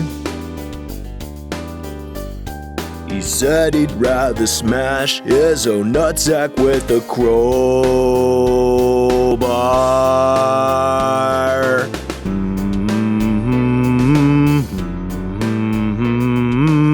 So, it's what you'd expect from good old LJN, and this game came out in '93. By that time, most people were playing Super Nintendo and Genesis, and even the PlayStation came out the next year in Japan.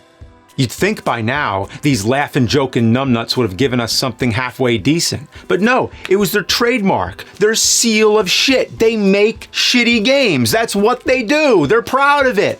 Like a muskox marking its territory during mating season. Their hair gets soaked in their own piss, which gives them their own distinct and profound smell. Even Nintendo Power said it has that distinct LJN feel. They just didn't elaborate on the muskox piss ritual. So anyway, if you play an LJN game, you know what you're getting into. In fact, the real test dummies were us. Because when gamers sat down the couch to play this abomination, it was like strapping yourself into the driving seat of a horrendous, putrid, tragic piece of shit game which is on a one-way course to fucking disaster. It takes place in a dystopian post-apocalyptic world where car crashes have caused the entire human race to go extinct. A group of sentient crash test dummies spend their days trying to create the safest vehicle for the next wave of dominant organic life forms. Nah, the real plot is way more boring than that. You play as the incredible Crash dumbasses Slick and Spin. Your mission is to fight against the evil Junkman to save your friends Spare Tire and Daryl. I don't get Daryl. All the other characters have some dumb car pun name like Slick, Spin, Spare Tire, or Lube Job. So Junkman has taken Spare Tire and Daryl, and it's obvious it was no accident. Get it? It was no accident. Pretty funny, huh? Accident like a car accident. Yeah, that's pretty damn hilarious. Even the instruction manual has a page of dad jokes. Look at these knee slappers. What's the one thing a person who doesn't use safety belts will never see? Old age. Wow, that's grim. Here's another one. What's the first thing that goes through your head when you find yourself in an accident without your safety belt buckled? The windshield. Damn! Now, it's one thing in a PSA to shock people to teach them how serious it is, but here, they treat traffic safety like it's a fucking joke. I mean, scientists used actual crash test dummies to make safer cars, coupled with the PSAs, new traffic laws, airbags. Deaths from car crashes dropped dramatically since the 70s. And these shitheads cram more car crash jokes into their game than I cram shit jokes into a script. Well, let's travel down the old Hershey Highway to Schittsburg. Buckle up, buckaroos. The graphics are abysmal. Literally, most of the levels are made up of random platforms drawn into a dark abyss. The instruction manual has more color in it than this game does. It's often hard to tell what parts are in the background and what parts are actually in your way. Everything is just flat and lifeless. The character animation looks really stupid. Everyone walks like they're holding in a huge shit. You know, like when you have to go so bad, it feels like the poop's pressing into your pelvic bone. The game itself is pretty straightforward. You play as Spin, who's always on a unicycle, and Slick, who just walks. I much prefer playing as Slick. His levels are a lot easier because he doesn't slide all over the place like Spin, which is funny because you figure the guy named Slick would be slipping all over the place. But Spin controls like Sonic the Hedgehog, but coated in anal lube. The first time you play as Slick is in the second level, the sewers. So at least they get the obligatory sewer level out of the way quickly. It's another mucus-filled sewer like in Dennis the Menace. Does anybody in video games take a normal, healthy brown shit? Like, what's with all this green Boogerman bullshit? Each dummy has a short-range attack that stuns enemies. The manual says it's an exhaust gun, so you're pretty much blasting carbon monoxide into the faces of your enemies, and they're choking on engine fumes. You can also pick up oil cans for a long-range ammo and arms that turn you into a spinning dummy of death. You can collect traffic cones, which give you an extra life when you collect 50 of them, balloons, which make you all floaty when you jump. Steering wheels are kind of like the invincibility stars in Mario. Extra heads fill your life meter, and the worst item in the goddamn game is rockets. The rockets send you flying all over the place and are pretty much a death sentence later in the game. Just look at this right here. I'm trying as hard as I can to control this dickhead dummy, and he just does whatever he feels like. The sad thing is, the game is almost decent. It has some pretty good music composed by Tim and Jeff Follin, the composers of Silver Surfer on NES, which I have on vinyl! No joke. Okay, so the first shitty mechanic is hitting certain enemies that can cause you to fly back and explode. And I really mean fly back, because you don't stop until you hit a solid wall. This was the very first thing that happened to me when I started playing. It's a huge pain in the ass and makes you feel like an idiot when it happens, like you should know better. It just happens again and again, over and over. While that's annoying, the worst game mechanic is losing your head. Literally losing your head. This happens when either a bomb blows up near you or you smash into a wall while going too fast. This sucks ass because it reverses the controls. And they don't go back to normal until you find a spare head. Sometimes you can find the spare heads easily, and other times you might spend most of the level in reversed mode. I end up getting used to the backward controls.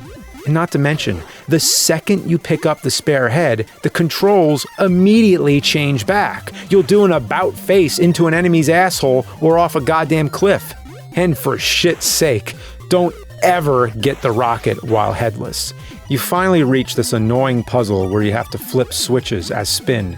Make a mistake or take too long, and you have to start the sequence over and over. The problem is the little bounce Spin does when he lands from a jump. It messes with my timing, and I start scrambling. The next level is the docks. It looks like a shitty version of the airship level in Mario 3, but it's completely fucked. It's a triple-decker of platforms and long paths. Seagulls drop bombs that take your head off, so you're going to be battling the backwards controls, plus an endless supply of enemies and pitfalls. It's merciless. Next up is this boss with a peg leg that pegs you with steering wheels. And wait, I thought the steering wheels were an item that made you invincible. Damn liars. Eventually, the boss commits suicide and you save Daryl, who looks exactly the same as you. Seriously, they just did a recolor. Wow, this game sure cuts a lot of corners. Yeah, you get it? Pretty fucking funny, huh? The Car Wreckers level, which introduces enemies who have decoy traffic cone pickups. As much as I hate to admit it, this tricked me pretty good the first time. I wasn't even mad. It's a good trick. But of course, it's one of those enemies that launches you back too. The level is a maze with a ton of cheap repeating beginner's traps.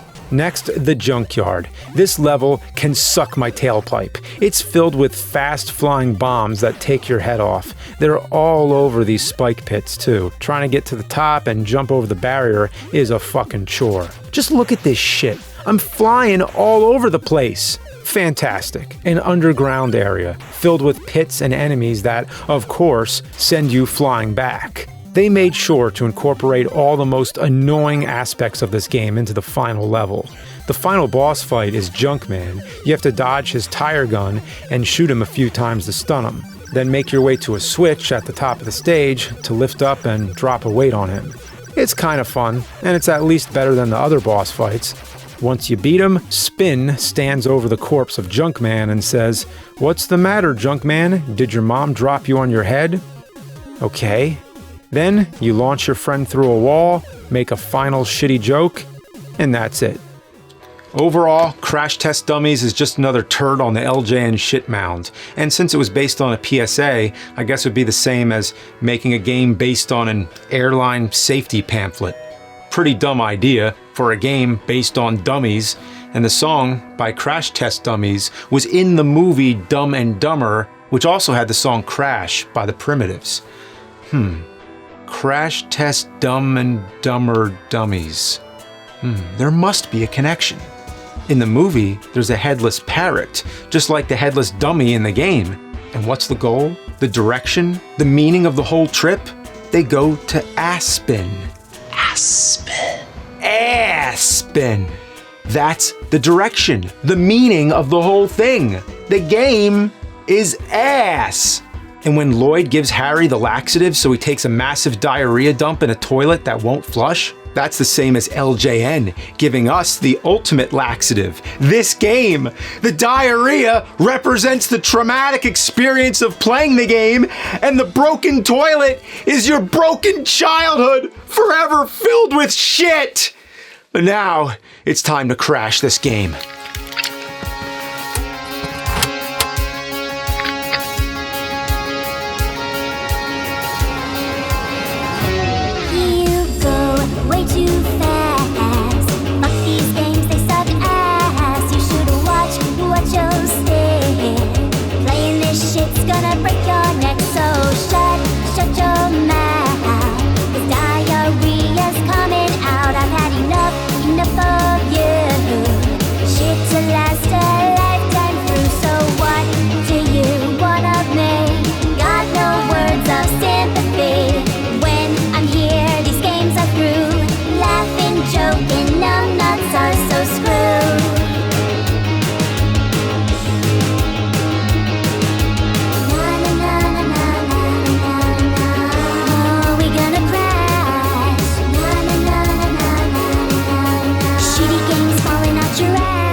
To play the shitty games that suck ass. He'd rather have a buffalo take a diarrhea dump in his ear. He'd rather eat the rotten asshole of a roadkill skunk and down it with beer. He's the angriest gamer you've ever heard.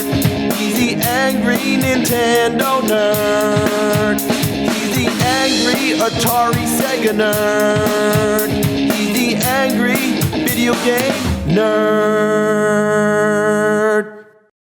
If you've ever been to an arcade, you've probably played Capcom's premier brawler, Final Fight. It's a downright classic. Choosing your favorite character and then laying waste to the dregs of Metro City was a rite of passage for all those who had stepped into the hallowed halls of the local video arcade. While today, Capcom is more known for its overabundance of Street Fighter and Resident Evil sequels, back then, they were revolutionizing the beat-em-up genre. They took what Double Dragon and Renegade had started and sought to improve and innovate. While Bimmy and Jimmy were basically just palette swaps, Guy, Cody, and Hagar were three unique fighters with different movesets and styles.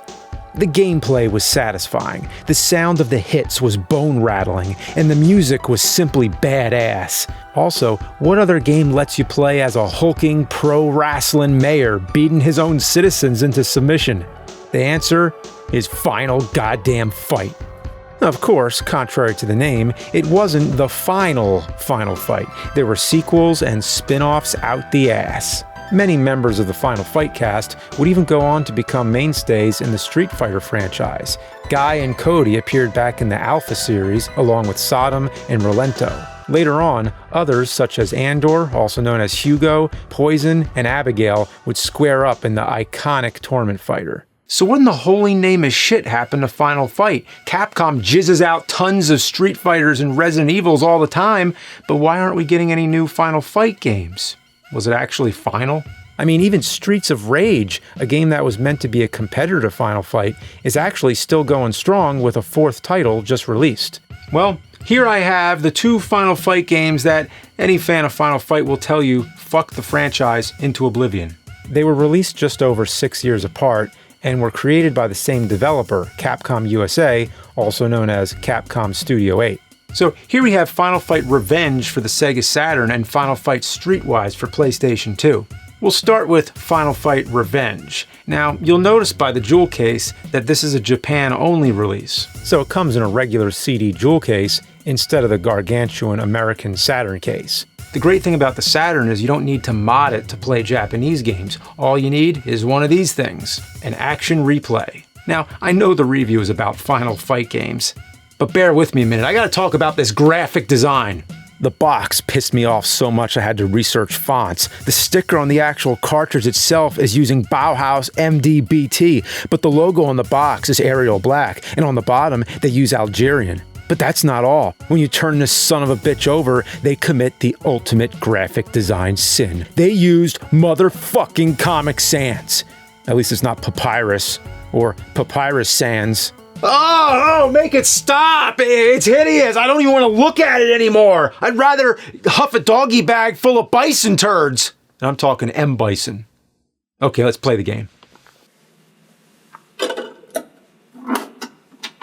Final Fight Revenge is the only game in the series that's an actual tournament fighter, probably because it's real lousy. The game just has a stiff and almost unresponsive feel at times, especially compared to any of the Street Fighter games. Honestly, this one ranks down there with Street Fighter the movie, the game, and I'm talking the arcade version. That being said, the game is actually pretty cool if you're a fan of the Final Fight series. It's got most of the characters from the game, only missing a couple bosses and minor enemies. The graphics are colorful and vibrant, and the gameplay itself is interesting. You're already dead. It focuses less on the technical side and more on all-out brawling. Levels are littered with weapons you can pick up and use against your opponent like guns, knives, pipes, and even bazookas. It took me a minute to figure out how to pick them up though, but with a little practice, I was actually kicking ass. Now, I'm no expert when it comes to fighting games, but maybe that's what I enjoy about this. It's silly and fun while still offering a challenge. But you want to see some weird shit, don't you? Check this out.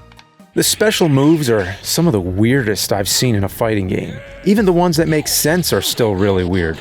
Guy hits you with an explosion, then the perspective changes, and he whips shurikens at the opponent while they try to run away. I've never seen something like this before in a tournament fighter, where the perspective shifts to behind the player. It's used a lot, too. Rolento chases you down with a helicopter, and Eddie E turns into a police car and tries to run you down. Hagar's took me a good minute to figure out. I had no idea what the hell was happening at first. Hagar just hugs the air, and nothing happens. It turns out that it only works if your enemy does a jump kick towards you. Like I said, I'm not an expert in fighting games. Sometimes I have trouble pulling off a Hadouken, but this is like 2 Hadoukens in a row, then kick, and your enemy has to be jump kicking. Oh, and don't get me started on Hagar's second special move, because you have to rotate the D-pad in a 360 motion twice! He might as well not even have a special. The one special move that makes absolutely no sense to me is Poison's. She blows a kiss at you, which then causes a bunch of pictures to flash on the screen. They're all really suggestive photos of her too. She's licking a popsicle, posing all sexy and shit. I don't get how this would hurt you. I mean, I understand shooting shurikens at someone or chasing them down in an attack helicopter, but how the fuck is blowing a kiss, then flashing sexy pictures supposed to hurt someone? Also, if you pull this attack off as the final blow, she dances on a stripper pole. Again, how does this hurt? You basically just battle your way through every fighter until you get to Belger or whatever, the final boss from the original Final Fight. Only this time, he stopped living and became a crazy mixed up zombie. He can stretch out like Dhalsim and even lose limbs as you're fighting him. It's by far the weirdest thing up until this point. That is until the credits, when he does the fucking Thriller dance. Yeah. So that's Final Fight Revenge. Overall, it makes my bowels bubble. I mean, not spray diarrhea or anything like that, just, wet fart. This game's pretty rare and fetches a pretty high price, and it's honestly just not worth it to me. You'd either have to be a Final Fight mega fan to pay money for this, or be somebody who's addicted to buying shit and have no concept in the value of money. You'd have to be a total loser. Thanks, Matt McMuscles, for sending me your copy.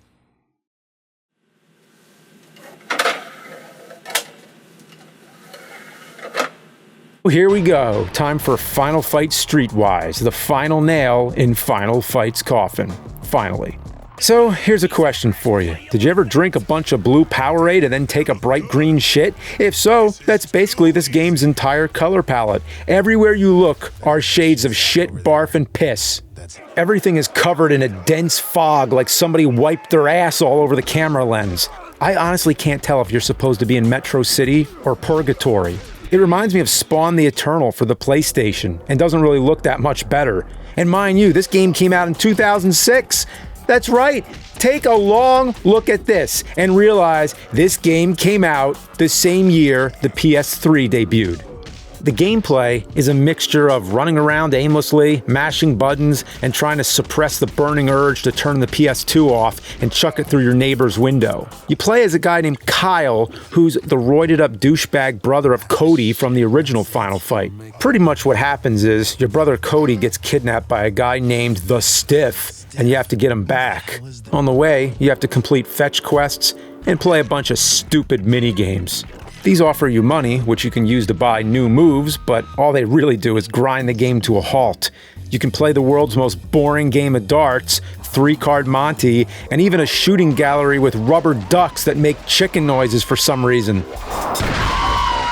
One of the most frequent minigames is destroying cars. This is kind of like an homage to the minigame in the original Final Fight and Street Fighter 2, but it happens a lot. What's wrong with these people? I mean, imagine walking down the street and all of a sudden somebody comes up to you and says, "Hey, I'll give you $200 to destroy this person's car." That'd be pretty awesome, actually. The game tries insanely hard to be edgy at every possible second. There's a sign here for Blue Ball Video. Come get some. Oh man, if I played this back when I was 15, I'm sure I'd have given that a chuckle. But I've matured since then and moved on to shit jokes. Also, check out this billboard for Slipknot. It's kind of random, but fucking awesome. The game is filled with sexual references that aged like fine heavy cream behind a radiator, especially when you get to the porn theater.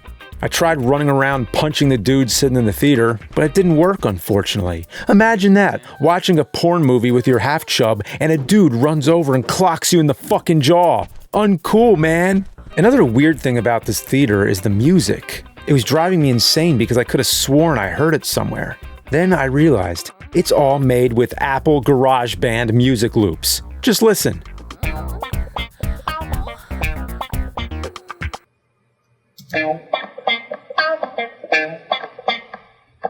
Also, when you interrogate the boss here, the music is the same as the ending theme to America's Court with Judge Kevin Ross.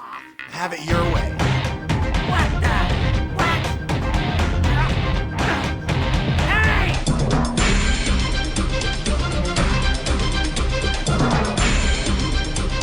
Don't ask me how I know that. The game boils down to run here, talk to that guy, run there, fight that guy, run back here, talk to and fight that guy, and then fight a boss, rinse and repeat. It's monotonous and gives me some serious Life of Black Tiger vibes. Eventually, you start fighting zombies or some shit and get to meet up with former mayor Mike Hagar like 3 hours into the game, which is cool, I guess. Honestly, if it weren't for him showing up, I think I would have forgotten I was playing a Final Fight game. I can see why this was the final fight. So here I'm going to help this cop find some gun runners or some shit. I find the first guy, give him a good stabbing, and the game crashed. Whatever. I'll just reset and load my game.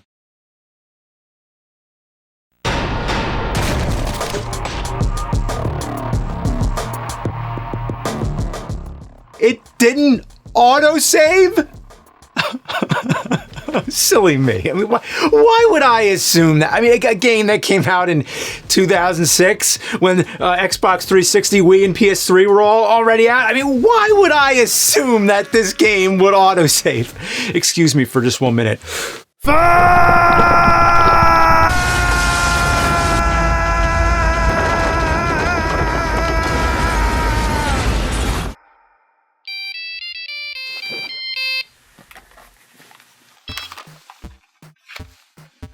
Hello?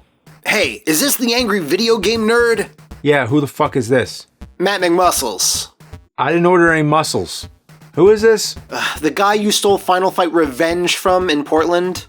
You mean borrowed Final Fight Revenge from in Portland?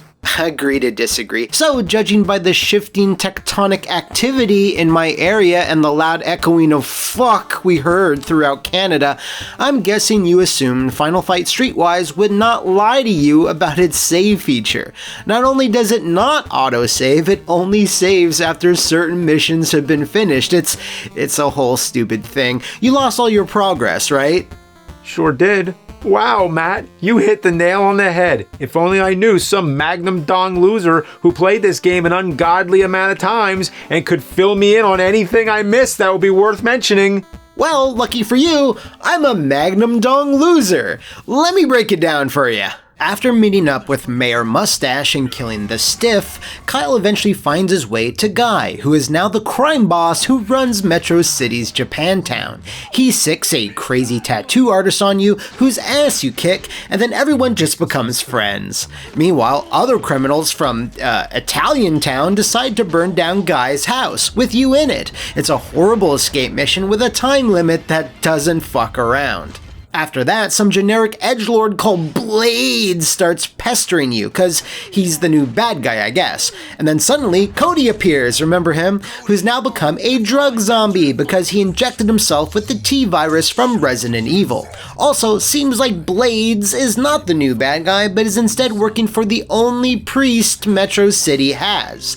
You then kill Blades, only for the Stiff to show up again, who's now a weird monster that eats rats. See, Kyle finds a secret umbrella lab deep underground where someone is resurrecting all the defeated bosses. So you'll fight zombie monster Blades again. The porn theater guy shows back up, and they're all named after the 4 horsemen of the apocalypse, because subtlety. Also, don't forget this 10 tub of fuck right here. Gross. While that shit is happening, the city is being ripped apart by all the other drug zombies, and Hagar doesn't even care anymore. He just leaves the game by this point. So it's up to Kyle to have the frustrating and tedious final fight against 2 bosses at the same time on top of a church, and it's the worst thing ever. Well, thanks, Matt. I'll always remember you. Great, so hey, do you need my address so you can ship my game back or something? It's really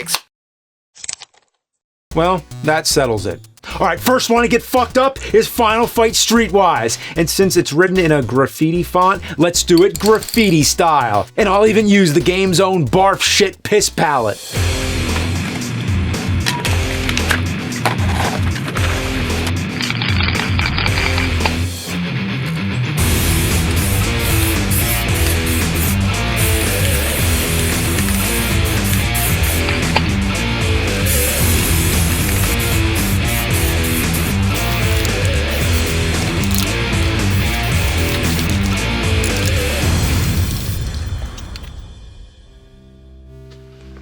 And you, Final Fight Revenge, I will spare you a spray painting and instead condemn you to a long and drawn-out process of Sega Saturn disc rot. You will forever be placed in a dark corner in the nerd room where the chemicals in your plastic degrade and you slowly wither. Ha ha ha ha ha!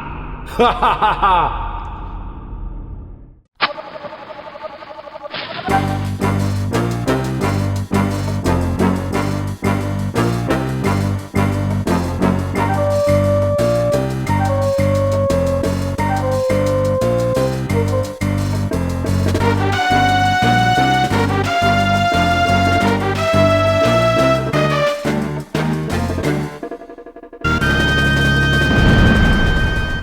Mission Impossible. It was a TV show back in the 60s. It was part of the spy fiction craze back then. You had James Bond, The Man from U.N.C.L.E., The Avengers, The Saint, and Agent for Harm. However, Mission Impossible stood out. It featured great actors like Peter Graves, Martin Landau, Leonard Nimoy, and many more. They worked for the IMF, or Impossible Mission Force. Dumb name, but cool concept. The team going on dangerous and daring missions together. It pioneered a few tropes, like an audio recording of secret assignments that would explode after listening to them. It coined the term self-destruct. You can see it spoofed in Inspector Gadget. Mission Impossible ran for 7 seasons, came back for a bit in the 80s, and then became a successful movie franchise in the 90s that's still running to this day. They star the one and only Tom Cruise as Agent Ethan Hunt. I just had to get the soundtrack from the second movie. It has Metallica, Rob Zombie, the Butthole Surfers. Well, anyway, we're gonna listen to this on the best CD player ever, the PlayStation 1.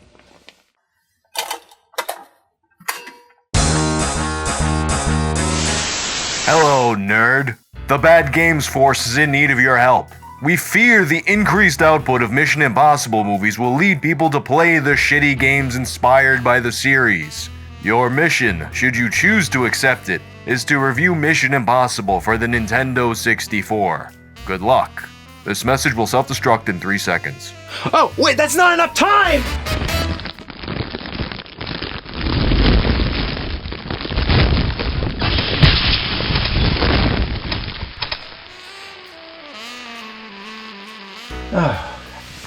You know, I'm cool with reviewing bad games, but you know how long it takes to get the smell of explosives out of futon cushions?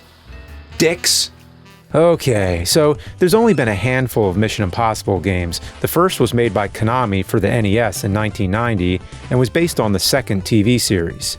And then there was Impossible Mission 2, which is a totally different thing.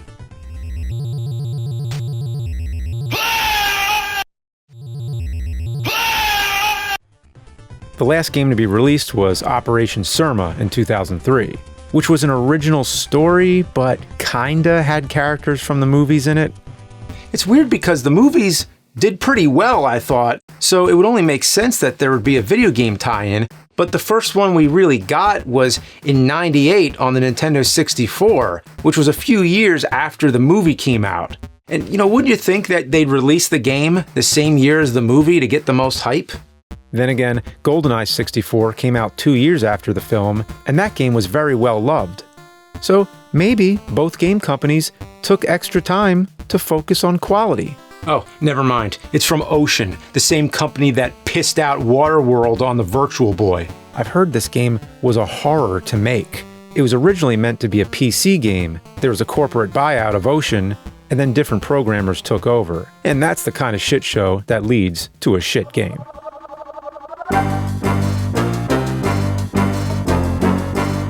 Well, they got the theme song down, so that's good. But who are these people? That guy looks nothing like Tom Cruise. And these other IMF characters weren't even in the movie. And the character Jim Phelps looks more like Peter Graves from the TV show and less like Jon Voight, who actually played him in the movie. Okay, let me explain. Peter Graves played Jim Phelps in the original show, and he was basically the main character and director of the IMF. But Graves refused to be in the movie because they changed his character into a bad guy so that Tom Cruise has someone to fight. So in the end, they replaced him with Jon Voight, who looks nothing like his in-game character.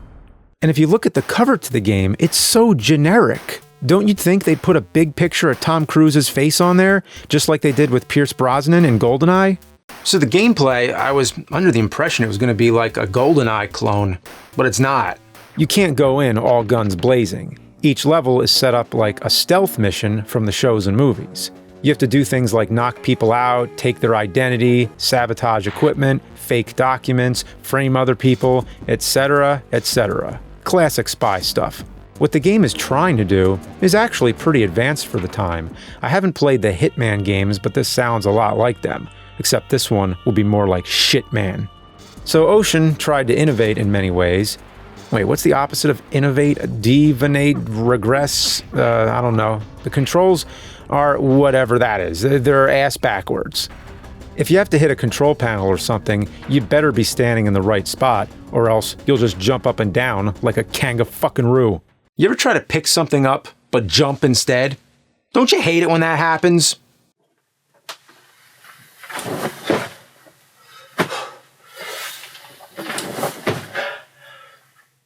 There's a few moments in the game where jumping is important and the controls will do everything to mess things up for you.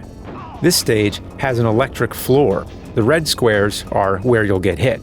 You'll have to memorize which ones are red because they'll fade back to blue and confuse you. I'll try to jump onto the blue squares, but no matter how well I aim it up, there's still a chance I'll land on the red and get fried or shot. There's a stage later in the game where you have to jump over a wall of lasers. It took me forever to find the right point I was supposed to jump from. I kept hitting the wall over and over again. Fuck! When I did manage to jump over the wall, I fell and took damage. There's no way to avoid it. Who designed this shit? If you're even a little bit familiar with Mission Impossible, you know that gadgets are a big part of it. And this game made sure to deliver on the gadgets. A few are actually from the movie, like the Face Maker, which creates a mask of other people's faces so you can disguise yourself as them. And then there's the exploding red and green gum. And last but not least, a small mobile device that sends you messages in the form of text. Wow. Imagine a world where you can send a text message to a device that can fit inside your pocket. There's 15 different gadgets, but occasionally you do have to use one of the 16 weapons to complete a mission, and this is where the game really goes to shit. The gun controls are grade A ass. The box says it has interchangeable third and first person viewpoints, but that's not the case. It goes from third person to closer third person. You have to go to this closer mode in order to kill anyone successfully. Shooting without manually aiming is a waste of time. The problem is when you manually aim, you can only move your body left and right to avoid getting shot. Your character is so slow and takes forever to aim. Sometimes I get a headshot lined up, and then the enemy kneels, so I have to aim again. It's pretty funny when you manage to shoot someone in this game, because Ethan will randomly shout out lines like, "Rock steady, got him," and for some reason his voice changes to an old man when he says, "Way to go." Way to go. Way to go. Whenever possible, you want to do a headshot for two reasons. First, the ammo is super scarce and one shot to the head will take an enemy out. Second, headshots cause the bad guys to do backflips, and it's hilarious.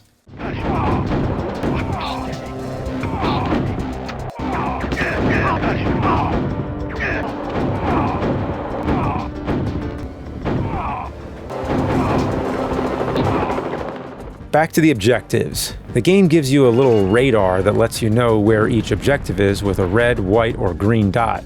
Unfortunately, it doesn't tell you which dot is which objective. Sometimes it's not an issue because some objectives can be done out of order, but sometimes they'll do something too early and ruin the entire mission. Oh, and go figure, there's no checkpoints or saves. If you die or mess up, you have to start the mission from the beginning of the level.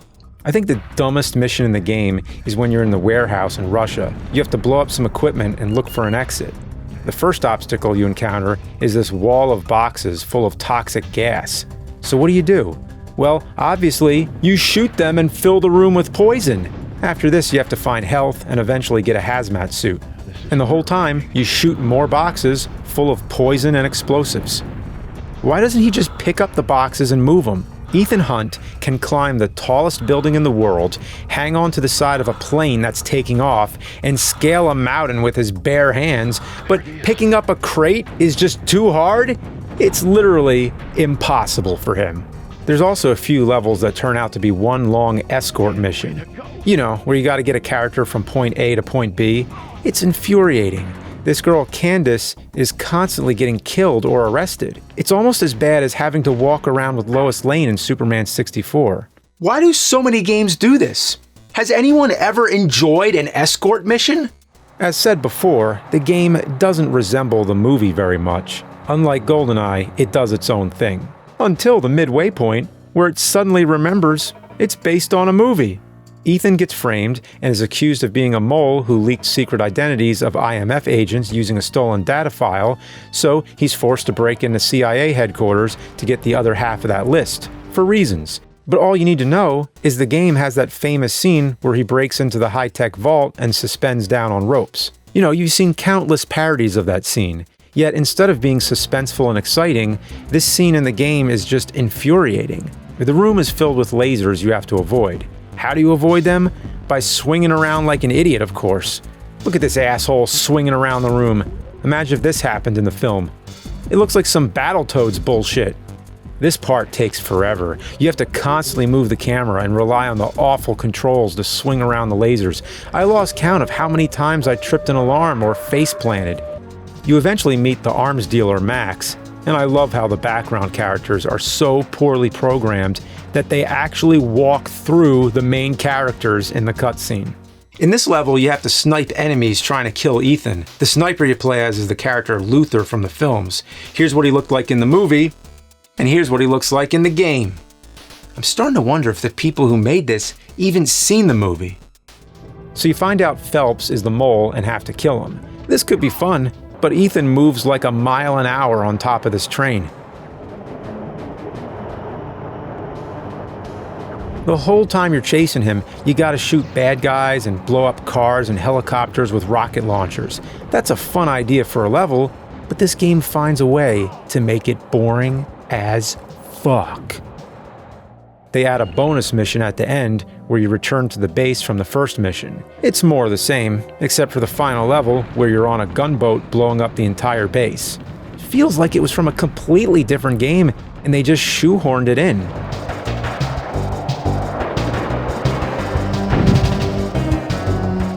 So is the game done? No, they throw something after the credits. You return to another previous level and can talk to people standing around. They're all the people who made this game. You can ask their names and what they do, or you can punch them in the face. Be careful though, because they'll gang up on you. The game programmers are kicking my ass! Well, that's Mission Impossible 64. To be fair, the programmers had some good ideas that just didn't pan out well. But kicking my ass was the best idea. A year after the game was released, a PlayStation version came out. It has more cutscenes, looks a lot cleaner, has better sounding music, and has even more, voice acting, if you can call it that. Oh, you're the movie star from Hollywood! Sorry, you must be mistaken. Phelps, so you're the mole, you rat! Sorry, my friend. I have a train to catch. Goodbye. From what I can tell, it's just a more polished version of the same shitty game. I'd play it too, but my PlayStation is, blown up. So I say, do not accept the mission of playing this horrible game and disavow all knowledge of its existence. And I do find it really shitty that the Ethan Hunt character in the game looks nothing like Tom Cruise. But I mean, let's be honest. How can anyone copy a face as perfect as mine? Yeah, it's me, Tom Cruise. And yeah, I've been the angry video game nerd the entire time. See the nerd room back here? Yeah, all the green screen. It's fake Hollywood magic. Woo! Remember the AVGN Power Glove episode? Yeah, that was me, landing the plane in Top Gun. Oh, and remember the movie Top Gun? That was also me, landing the actual plane. Woo! Playing the nerd has been my biggest acting mission, so mission accomplished. This episode will self-destruct in 5 seconds. Did I mention I do my own stunts?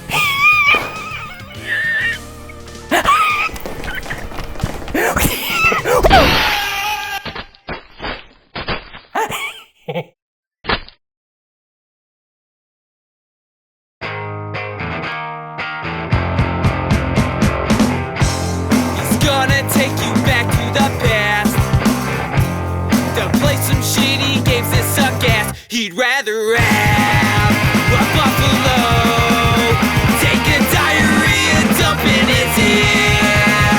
He'd rather eat the rotten asshole of a roadkill skunk and down it with beer. He's the angriest gamer you ever heard. He's the angry Nintendo nerd. He's the angry Atari Sega nerd. Video game nerd.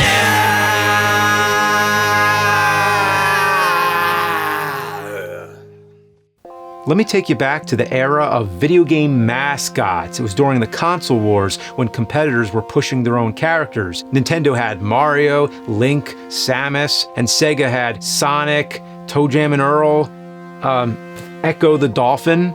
Yeah, that's right, an ordinary looking dolphin. Not a skateboarding dolphin with a mohawk that shoots lasers and makes wisecracking jokes. No, just an ordinary dolphin. It seemed pretty much everyone who had a Genesis had this game in their collection, yet nobody wanted it. Seriously, I've never met one person who said anything nice about this game, but it somehow tricked every Genesis owner into buying it. And Sega really pushed the shit out of it too. It got ported onto different Sega consoles, including the Sega CD. It got a better sequel, Tides of Time.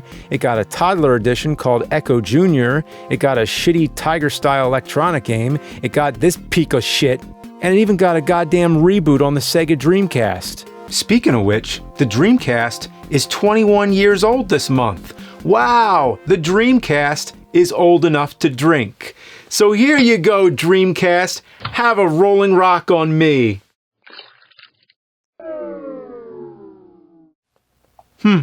What a lightweight. Today I want to focus on the original Ecco the Dolphin, but a review on the shitty Dreamcast might show up down the line, with its awful dolphin driving controls and creepy rear view face cam like Ecco is a fucking car. Ecco face cam's funny as shit. But here we go. The game starts you off just swimming around with a bunch of other dolphins. You can do a dash attack, you can shoot a sonar wave that lets you talk to the other dolphins, and also works as a map if you hold the button down. The opening is pretty straightforward. You're just chilling out in the sea with your dolphin friends, and then BAM! You get hit with one of the most traumatizing moments in video gaming history. Seriously, that shit just came out of nowhere. When you jump as high as you can, it triggers a tornado. The screen flashes and every one of your dickhead dolphin friends gets sucked into the air while the Genesis sound chip bombards you with the worst sound it has to offer. No joke. I actually know someone who, as a kid, was so freaked out by this part, they hid it under their bed, and under their bed it remained for years. True story. This might be one of the earliest examples of a video game jump scare. This was back in '92, when most people playing video games were kids. This game might have done more damage to kids' minds than Mortal Kombat. Who would have thought a game about a wimpy dolphin with stars on its head would be one of the most terrifying things ever? If you manage to play past this point, you'll hit the first true level of the game, the Undercaves, and this is where shit really hits the fan and you're introduced to one of the most annoying things in the game, the air meter. Ecco is a dolphin, so that makes him a mammal, of course, and mammals ain't fish, so they can't breathe underwater. I've read in zoo books that the average dolphin can hold its breath for 8 to 10 minutes, but the dolphin in this game? 1 minute, 20 seconds. And not only that, it fucking dies. Pathetic. Really fucking pathetic. Ecco is not supposed to be your average dolphin. He's a super dolphin. Why can he only hold his breath for a minute and a half? I think I can hold my breath longer. Is he a goddamn chain smoker or something? Chill out on the fucking Newports, Ecco. You can replenish the air meter by reaching the surface, finding air pockets, or places with bubbles. A majority of the levels take you deep under the ocean, and you only get a few places for air. It's like the underwater stages in Sonic, but way more frustrating. Each level gives you a laundry list of chores to complete with no clear direction, and 0 checkpoints. The air meter makes you rush, which causes you to make mistakes, and of course, die. So the game boils down to just swimming around for 20 minutes here and there and trying to figure out where to go and dying over and over again. It's an under-the-sea frustrating fuck frenzy. So in the first level, you have to nudge this glowing shell over to these boulders, which makes them disappear. I don't get why, but apparently this seashell is so strong it disintegrates boulders. This is a lot easier said than done. Ecco controls like he's swimming in vodka rather than salt water. Every time I miss the goddamn rocks, I have to swim a quarter mile away to make the shell reappear. All that just to completely fuck it up yet again, and then you gotta repeat the process over and over and over. Fuck! Come on. Ah! Fuck! I don't know how many tries it took me, but it was a lot. And then after all that, I found out I needed a key glyph. You see, there's these giant crystals all over the levels. Some are keys and some are like doors. You need to touch the key crystal so you can shoot the door crystal. It makes me want to shoot a meth crystal into Ecco's ass flipper. So I swam around until I found the key glyph crystal in this cave, and it really sucks to get to. There's invisible sea currents in random places, so the controls will just go dead without any clear reason why. All the while, blowfish are flying all over trying to insert themselves into Ecco's anus while he just floats there like a jackass. I get the key, shoot away the door, but I'm running low on air. So I gotta turn back to the air pocket real quick to catch my breath before moving forward, and the door cliff re-fucking spawned and won't let me pass. Are you kidding me? I have to go all the way back to the key again? Oh, the sea is a cruel mistress. So I go all the way back, get the key glyph, shoot the door, and then encounter the giant octopus. You have to gently tap the controller to get past it. If you try to go any faster, the octopus will fuck slap you back to the password screen, which means doing everything over again. So get the key glyph, disintegrate the rocks, shoot the door glyph, breathe that fucking air, and swim slowly past the octopus. Again. Okay. Oh, I'm almost there. You just gotta get past the door. Fuck, I'm running out of air! Yep, okay. No!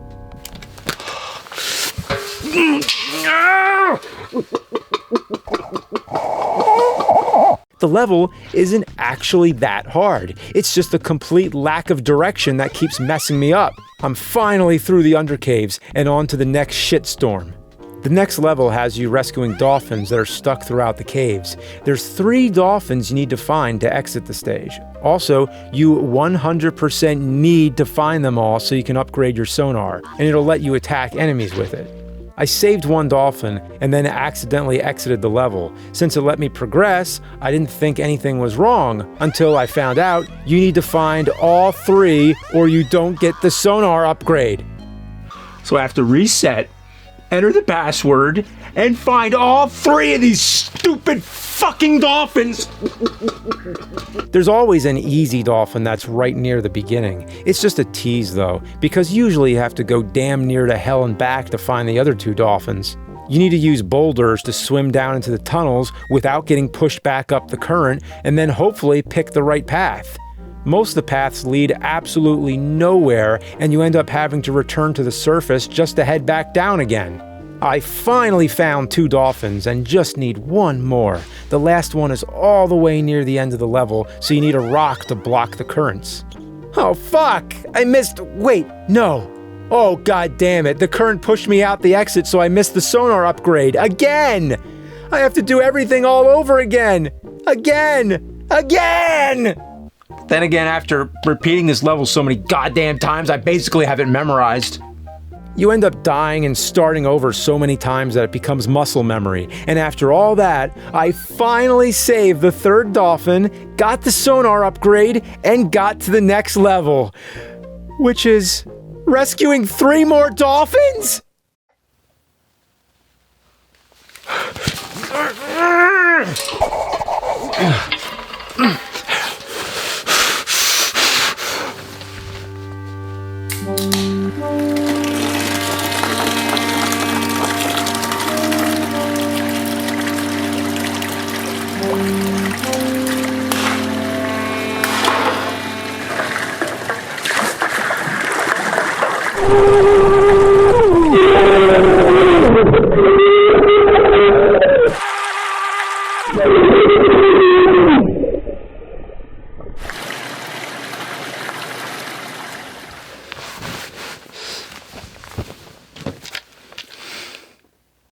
So now that I've gotten that out of my system, this level is like the last one, but way worse.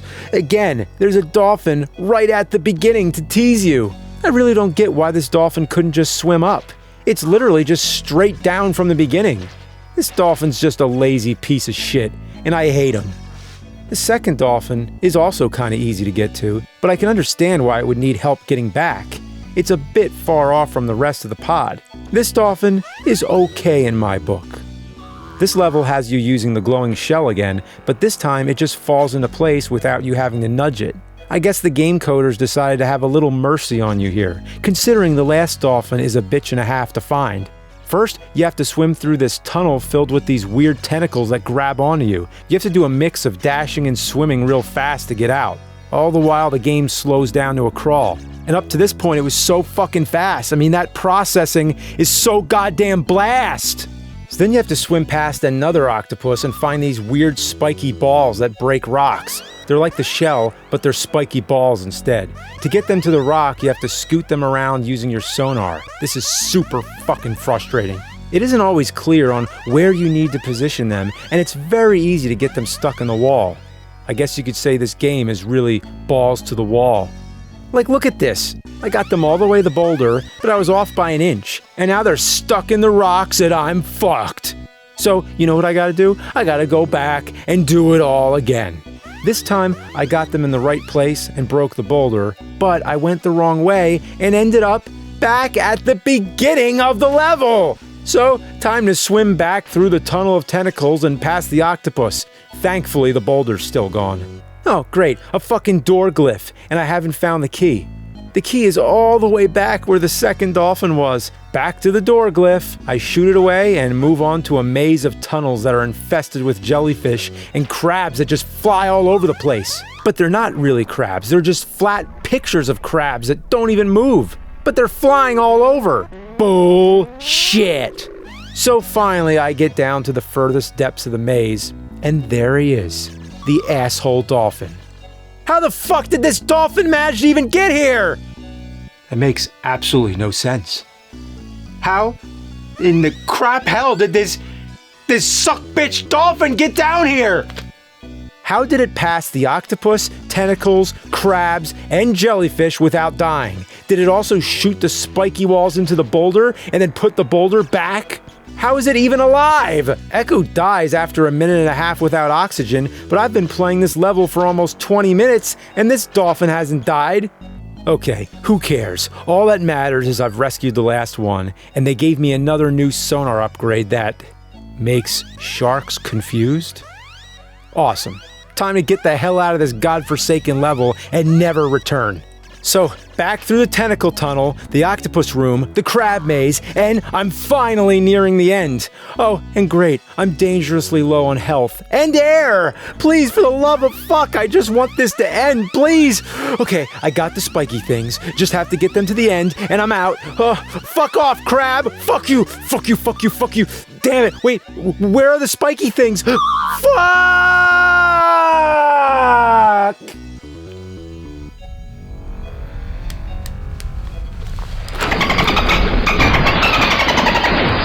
This game shoots diarrhea at its festering blowhole, raining down on all the aquatic ass masters in the Atlantic Ocean. I swear on Poseidon's puckered piss hole that this game's making me want to cram a crusty crab up my cornhole. Ecco the Dolphin? More like fucking shit dolphin.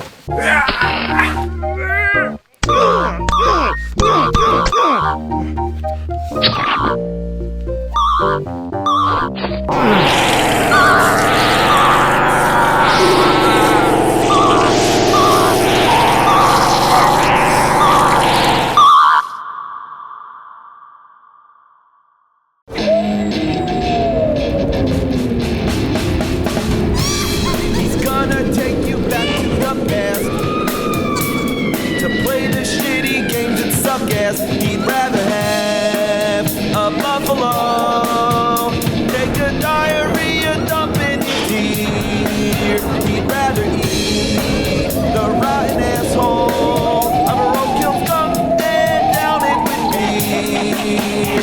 He's the angriest gamer you've ever heard. He's the angry Nintendo nerd. He's the angry Atari Sega nerd. He's the angry video game nerd.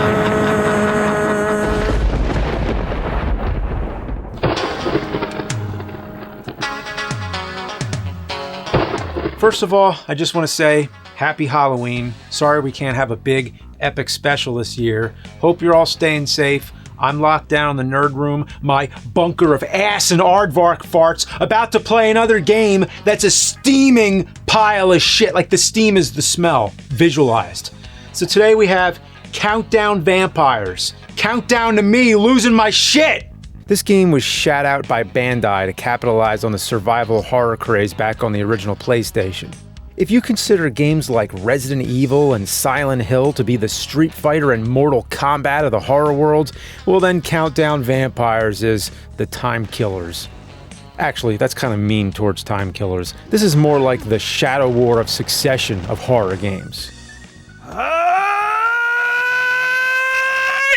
Countdown Vampires is often considered to be a clone of Resident Evil. Yeah, if they cloned it from piss, shit, and vomit with barely any trace of usable DNA. I mean, this game is a motherfucking malformed mistake of a doppelganger that should be destroyed with fire.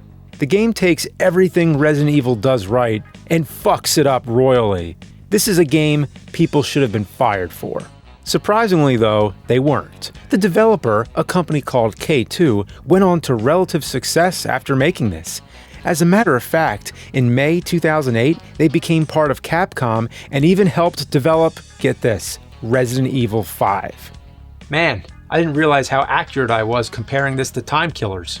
It's almost an exact parallel. If you remember from the Mortal Kombat Rip-Offs episode, Incredible Technologies, the developer of Time Killers, got hired by Capcom to develop Street Fighter the movie The Game. Now, K2, a company that developed a shit Resident Evil rip-off, went on to actually work on Resident Evil. Once again, Capcom hired a company that made knockoffs of their games to work on the games they were knocking off.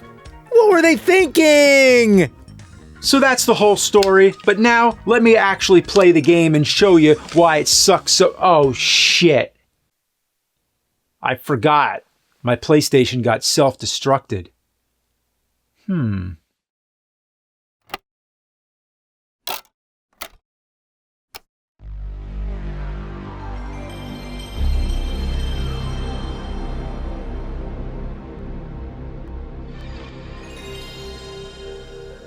Well, I'll be shit damned. It works. Alright, let's start counting down vampires.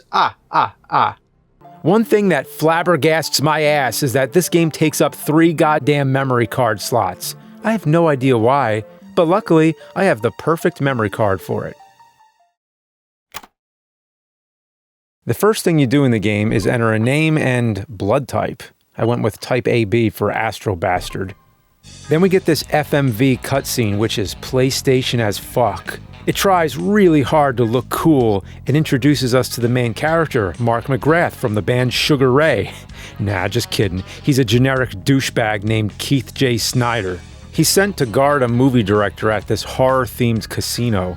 According to a file you get in the game, Keith apparently murdered another detective, so to punish him, they sent him to work security at a casino. How the fuck does that make sense?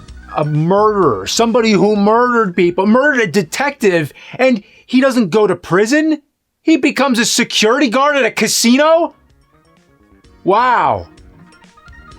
The intro cutscene is all over the place. It introduces a bunch of characters that never come back in the game. Literally, none of these people are in the game except for this security guard and this waitress. And the security guard just shows up dead 1 fucking minute into the game. So pay no attention to this weird SWAT team guy, the movie director, the woman in the red dress, and this gray cat that they show for some reason. I like the cat though.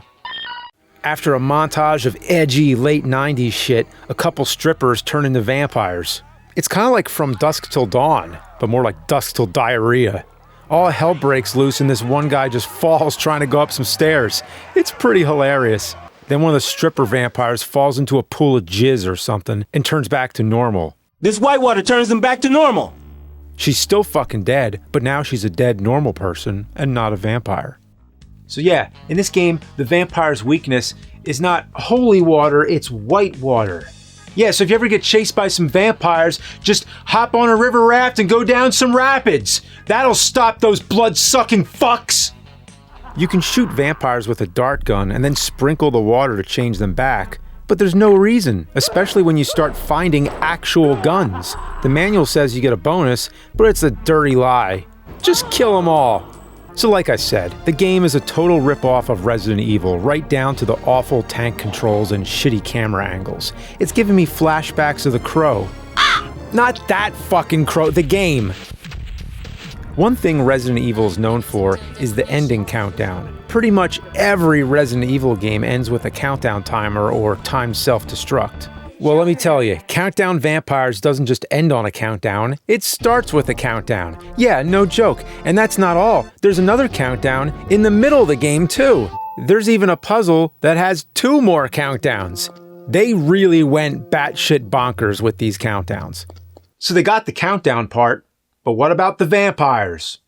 Well, it's got giant praying mantises, werewolves, lizard monsters, purple goo monsters that shoot bubbles, giant bugs that shoot bubbles, 3 witches, and giant batmen, not to be confused with Batman. The alleged vampires are really closer to zombies. They're also the most non-intimidating vampires possible. All they do is walk around like they're holding in a huge shit and try to punch you. Once in a while they'll bite, but most of the time they just try to uppercut you and make burping sounds. Technically they're vampires, but they're the worst vampires I've ever seen. So yeah, the game's got vampires.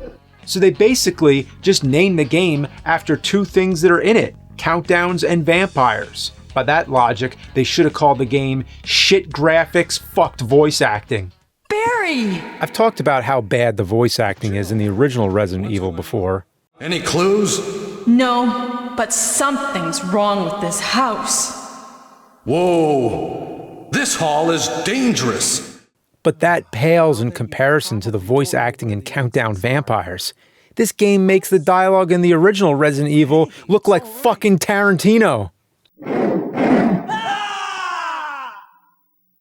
Misato, I'm going to take a look up ahead. You stay here. I'm scared to be alone, Keith. You've got to stay here.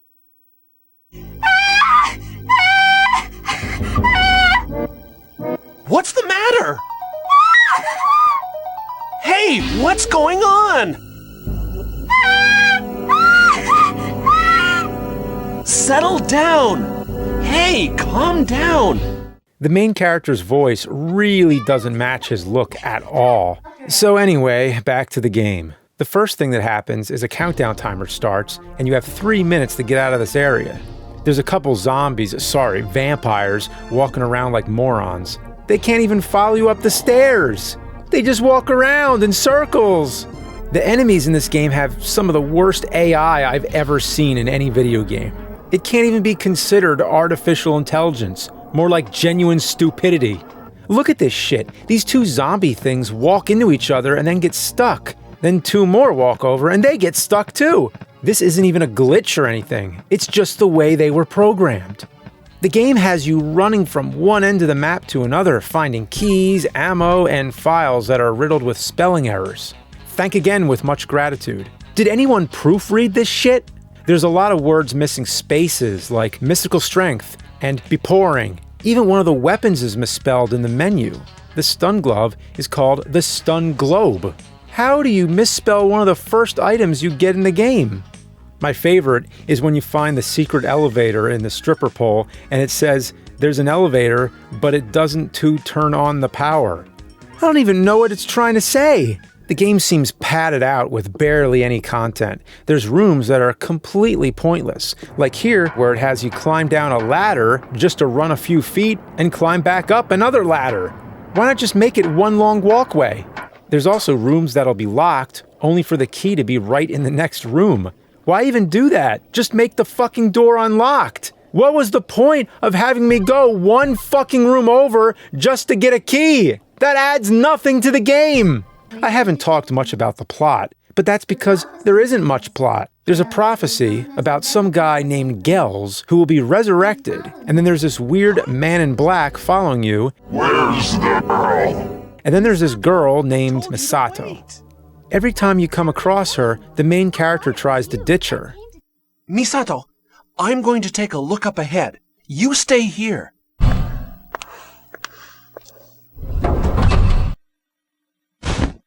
How's your ankle doing? It hurts a bit, but I can walk. It's no good. Wait here. I will be back. Promise? Get in the trunk of the car. It's safer there than anywhere else. It's like he wants nothing to do with her, but she's the only character in the game other than you and the man in black. One thing I completely forgot about is this game is actually 2 discs. Halfway through the game, you fight the first boss, and at first I thought it was the final boss, and that I could finally go on with my life and stop wasting it playing this. But no! I had an entire fucking disc left! And the entire second portion is the same exact thing as the first. Run here, get a key, run back there, use the key, and get another one that opens a different door back where you came from, rinse, and repeat. It's more fun to run to the store and go grocery shopping and then come back home and realize you forgot something than playing this fucking shit. And to be honest, running real-life errands is more challenging than any part of this game. Right here, I'm at the end of the game, and look at all the items I have. I counted, and altogether, I have 834 bullets across 8 different guns, and I'm on the final boss. And it's not like I've been saving my ammo. I've killed almost every enemy. You might think I'm playing on easy or something, but no, I'm on normal mode.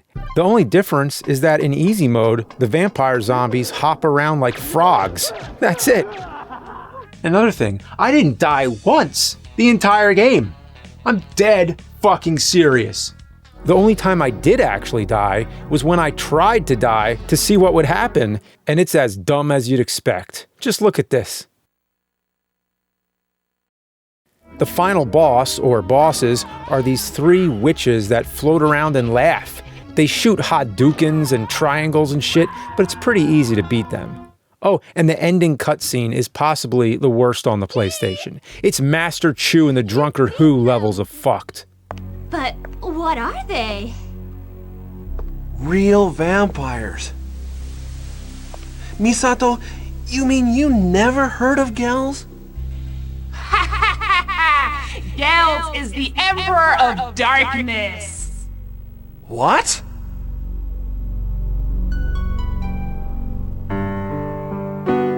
Keith, I'm just kidding.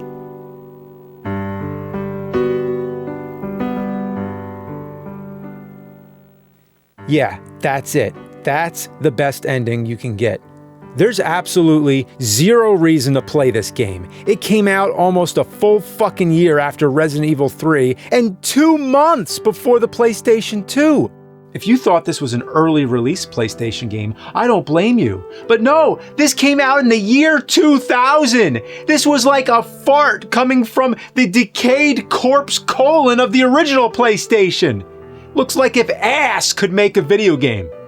One more thing I want to mention, There's a second story mode you can unlock if you beat the game in under 8 hours. Unfortunately, I was too slow and wasted 9 hours and 37 minutes of my life on this festering fuck heap.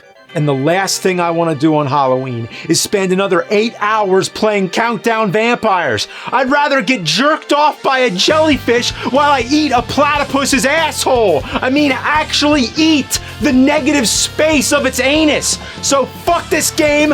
Die, monster. You don't belong in this world. Ah!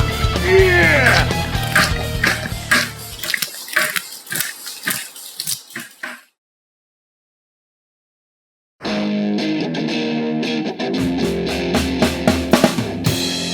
Gonna take you back to the past to play the shitty games that suck ass. He'd rather have a buffalo take a diarrhea dump in his ear. He'd rather eat the rotten asshole of a roadkill skunk and down it with beer. He's the angriest gamer you've ever heard.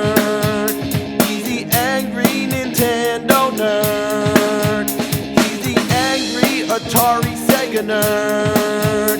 He's the angry video game nerd.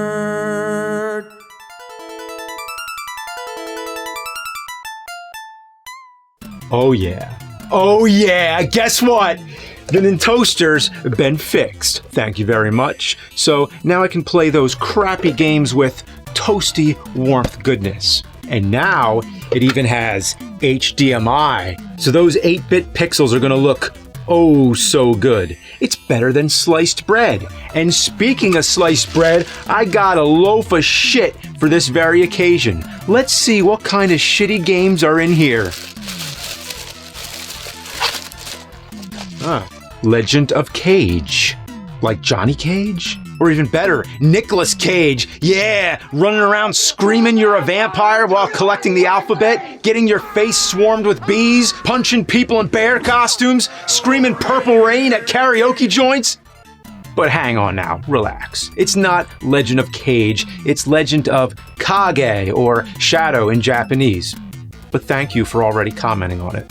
Before the internet, it was anyone's guess. Ninja Gaiden, Ninja Gaiden, Ryu, Ru, Gaio, Gyuli, Guili, Dalsum, Zangief, Keen, K. It's Ken, I'm just fucking with you. Ken got off pretty easy. But I'm not saying Blanca, because Blanca sounds like Blanket Man. So I'm going with Blanca, like the actor Tom Hanks driving a tonk on his way to the bonk. Okay, enough. Let's pop this fucker in. You play as a pantsless dude in a skimpy bathrobe and sock suspenders. I guess you're a ninja dad trying to rescue his princess daughter from just regular ninjas. And before you rip on me for calling it a bathrobe, just look at the cartridge and tell me that isn't a terry cloth robe he's wearing. Look at it. This is from the primordial age of NES, when it was amazing enough just to see anything with graphics that were a step up from Atari. Also, games tended to be shorter, with high scores being the main goal, and many were ports of arcade games. This game, in fact, was in the arcade before it hit the NES. So, the point is, I can't be that hard on it, because it can't be that bad. Oh, here we go! The controls are the first thing to alert you that there's nothing in the world of fuck that could save this from going down in the annals of history as one of those games that went down the annals. The jump button is up on the D-pad. Yeah, in tournament fighters, I'm fine with that. But when you're playing a side-scrolling action game, you underestimate how many times your thumb accidentally slides across the up position. It wouldn't be that big a deal, but look how high he jumps. Every slip, you gotta wait for him to come back down. A mistake like that has all the frustration of getting on a wrong plane and waiting for it to land. So I had to invent the Legend of Kage controller. Put a wad of gum over the up button. This guy should have a jumping contest with the dude from Fist of the North Star. Why do ninjas jump so high? Imagine if ninjas jumped on the moon. They'd be launching themselves far out into space. Which actually happened in the movie Ninjas on the Moon, the 83 version. And when Ninja Dad jumps 80 feet in the air, he flashes his balls and ass to everyone on the ground. What a shitty day when you get a shuriken thrown in your face just before you get treated to a nice view of his ningenitals. Let me clarify, his name's not Ninja Dad, it's Kage or Kage, like the title. Some of you might have commented on that just now, or you just got done Googling ninjas on the moon. If it exists, it was just a damn good guess. Also, in most games, you're running to the right, but here, you're going left. Now, there's a reason for that. It's the same reason why the alphabet rhymes, I don't fucking know. The B button throws ninja stars, shurikens, or maybe they're jacks, who knows. The A button is a short-range attack that looks like he's swinging a drumstick or something. Now, when I say short, I mean, look, it doesn't even extend outside the character's body. It's a miracle you can even hit your enemies. Just think, somewhere there exists a hitbox, but the weapon's reach is below 0. It's in the negative zone. How does this kind of thing happen? Why would we ever want to use this pathetic weapon? This is what we sacrificed the jump button for? What were they thinking? Now that I got the controls out of the way, let me say the character you play as is called an Iga Ninja, as in I'm eager to throw this game in a fucking wood chipper. At the end of the level, you fight a boss. Now, let's talk about this boss. Oh, he's dead. Okay. In level 2, you're running around a river and have to kill 10 ninjas. That's it. Level 3, you just jump to the top while avoiding a bunch of shit. If you zigzag, it's pretty easy, but sometimes I get killed without even knowing what happened. The strobing background makes it almost impossible to see enemy ninja stars. It's frustrating as fuck, and when you die, you have to watch Kage plummet. In level 4, you have to get to the end and save the princess, where you escape by jumping off the building.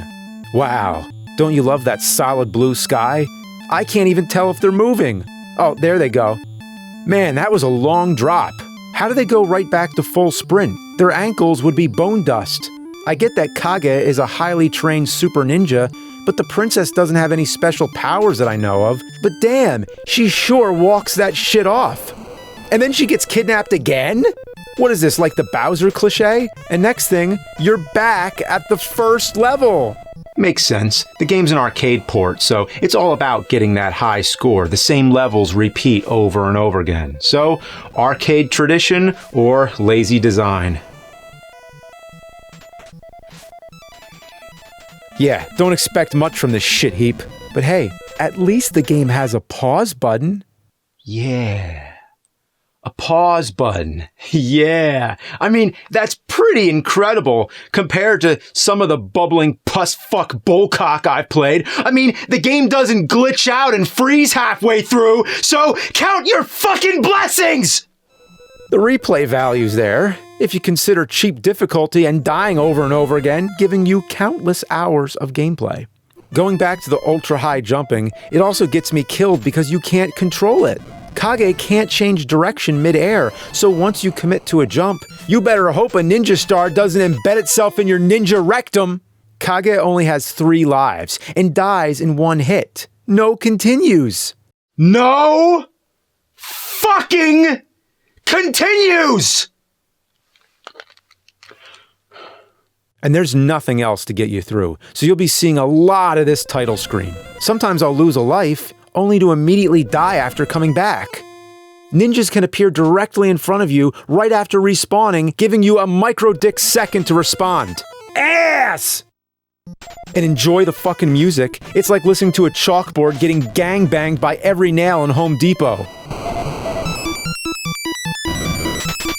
I can deal with one bad song, okay? One bad song. But not when it's the only fucking song in the game! On your way, Kage can collect power-ups. Some are pretty helpful, like these balls. Enemies will drop their balls that will give you an extra hit point, a new bathrobe color, and a bigger shuriken. When you collect 2 balls, your robe turns piss yellow and you actually run faster. Getting hit will change you back to the original red and make your ninja star puny, no matter how many balls you have.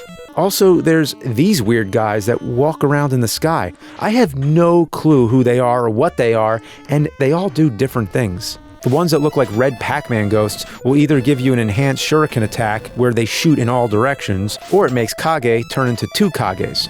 You're also invincible for a limited time. Gray, dig-dug looking guys give you 10,000 points, because you really want that high score, right? I mean, Who doesn't want to have the high score to a home version of an arcade game? Is that something you want to brag about? I mean, what are you going to say? Hey ladies, you know I got the high score in Legend of Kage. It's at home on my NES. I've left it on just for you. You want to check it out? It's been on for days. I mean weeks, years. You know, I'm just leaving it on there till somebody cares and comes over and checks out my fucking goddamn high score in Legend of Kage on NES! Another pointless item you can grab is the hot dog, or scroll, whatever. They're real hard to see, and they pop up randomly. When you get it, Kage freezes and the screen flashes. All ninjas that come by spontaneously go stiff and fall over like Tennessee fainting goats. Have fun Googling that one. You can't move while it's happening. You just wait while this creepy fucking sound drones over you like a haunting siren. It's the perfect soundtrack to fainting goat ninjas landing on the ground. Whew, boy, Kage has some real horrifying hot dog farts! This game is an existential looping nightmare. Every time you rescue the princess, she gets captured again and again and again, and the season changes from summer to fall to winter, and I guess back to summer again because fuck the spring. Well, that's the game, and now we know what the Legend of Kage is. The legend of a long time ago, there is this jumpy asshole in a bathrobe who flashes his ball sack and spreads his hot dog farts around while letting a princess get captured again and again and again for a whole year, and probably eternity. And if you play through enough loops, guess what? You get to see the ending.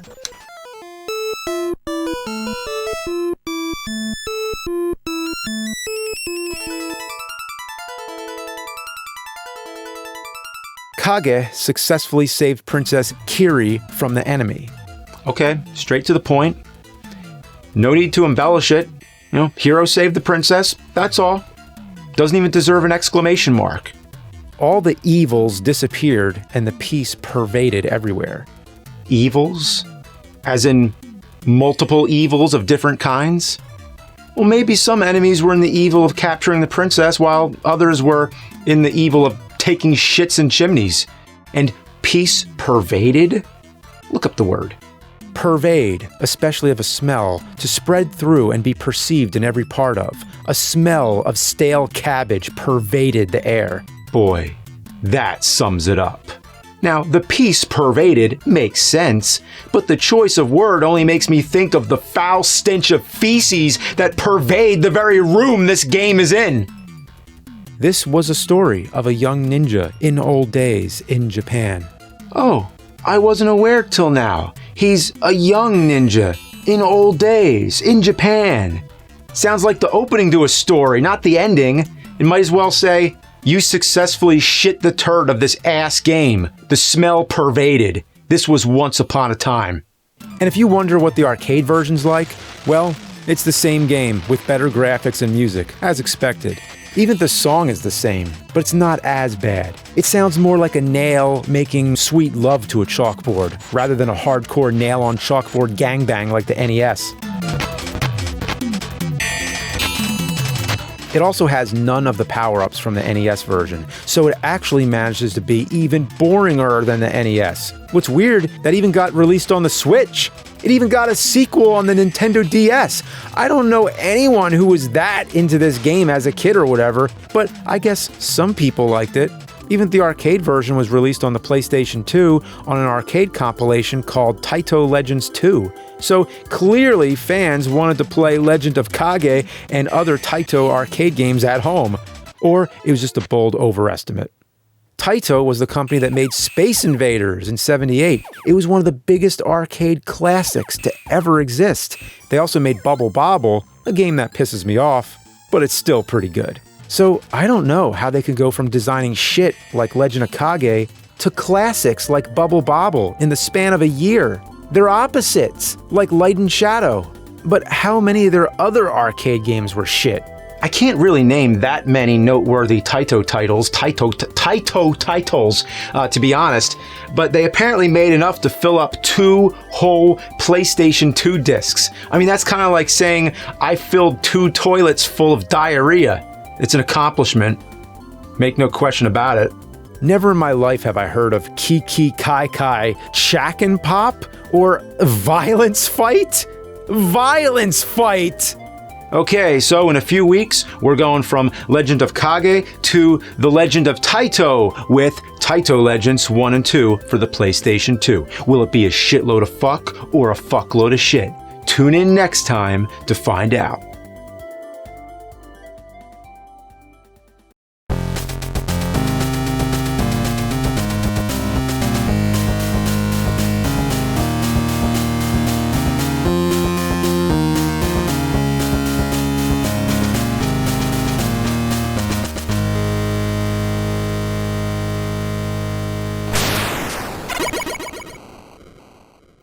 Alright, it's about that time. Let's get into Taito Legends 1 and 2. But first, just a little something I want to address. With the Legend of Kage episode, I heard some people say that there was a technical problem with the game footage, that it just didn't look right or something. And that was right after I got done saying how the Nintoaster was going to look so good, so that's my bad. There were some breadcrumbs in it, that's all. Now it's perfect. This Nintoaster's been upgraded so good, it can now play PS2 games. Yeah! So now, let's play Taito Legends 1 and 2 and see what's so legendary about them. Taito Legends 1 and 2 were released in 2005 and 2006 respectively on the PS2, original Xbox, and PC. This was back during a time when every video game company collectively decided to put out arcade compilations. Capcom had one, Midway, Atari, Namco, SNK, you get the idea. It's weird that so many companies released these and almost at the same time. Now, these compilations included some must-have titles, but it also came with a bunch of shit. It's like buying a discount candy bar, where a quarter of the bar is chocolate, caramel, and peanuts, but the rest is dog shit. So the first one had 29 games, including Bubble Bobble, and about 90 different versions of Space Invaders. It also had a bunch of arcade artwork and interviews with the developers. Taito Legends 2 got rid of the extras, but packed it to the brim with games. So even if you've never heard of Taito, you sure as hell know what the fuck Space Invaders is. Not to mention, between the two discs, you're getting 68 games. That is some value of the motherfuckest. The story of Taito is kind of bizarre. They started out as a company that imported goods and made peanut and vodka vending machines. Could you imagine what a shit show it would be in the United States if we had vodka vending machines? People would be going crazy. They'd be all drunk in the streets, eating peanuts while playing Space Invaders. Eventually in the 70s, they got into entertainment products and moved to jukeboxes and, of course, arcade games. In 78, they made Space Invaders, arguably one of the biggest arcade releases of all time. It was actually blamed for a shortage of 100 yen coins in Japan, but apparently that's bullshit and the coin just wasn't produced as much in 78. Imagine that, a game being so popular it's blamed for a money shortage. Space Invaders was a big deal. I didn't know Space Invaders was a series. I thought it was one and done. But here, just on these two discs, there's 6 different Space Invaders games. Believe it or not, Space Invaders went on to have 3 sequels, continuing the story of a bunch of space crabs or whatever they are that slowly come down to the ground. Space Invaders Part 2 added color. Whoa, in color! Now you can shoot at slowly moving space crabs in about 4 different colors. When you shoot them all, you get a cutscene. It's pretty crude, but it's probably one of the first cutscenes to ever exist. I'll bet back in '79 that made someone shit their pants. Next came Return of the Invaders in '85. This is the first major graphical upgrade. This is a real next-generation Space Invaders with bright, colorful graphics and varied gameplay.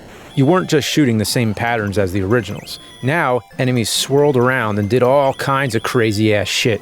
This game is fucking hard, too. In '91, we got Majestic 12, Space Invaders Part 4. This is the one I find the most fun to play in the Space Invaders cinematic universe. They really improved on the gameplay, switching up enemy behavior in crazy ways, and the boss fights are challenging, and the gameplay doesn't get boring too quickly. And they also added power-ups like screen-clearing bombs, powerful lasers, and time stopping. Stopping time summons motherfucking Mothra for some reason. My favorite level is Cattle Mutilation, where you have to save cows from flying saucers. I like how they thank you when you save them. Overall, this is definitely a great entry and a lot of fun to play. After this came Space Invaders DX, a kind of enhanced version of the original. It starts with a weird text crawl. Space Invaders had a great vogue in 1978.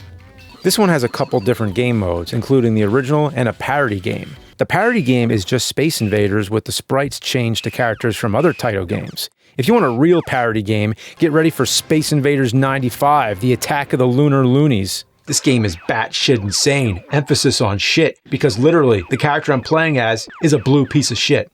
Seriously, 2 of the characters are named Toilet 1 and Toilet 2? I like Toilet 1 because he's apparently a Japanese-style toilet-type super weapon. How in the sweet name of shit could you not choose the Japanese-style toilet-type super weapon? This is the culmination of almost 20 years of Taito game development, blasting aliens as a talking blue shit coil. The graphics are super bright and colorful, but there's so much crap flying around the screen, figuratively and literally.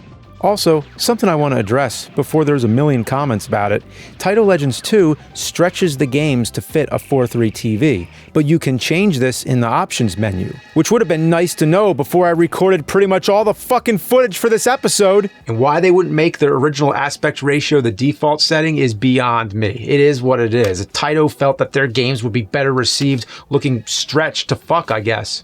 Other than Space Invaders, a lot of the earlier games featured on these compilations are either forgettable or total ass-blasting, shit-splattering diarrhea. There are a couple diamonds in the rough, but for some of these, we're just gonna rocket through like a turd traveling out your colon and into the bowl.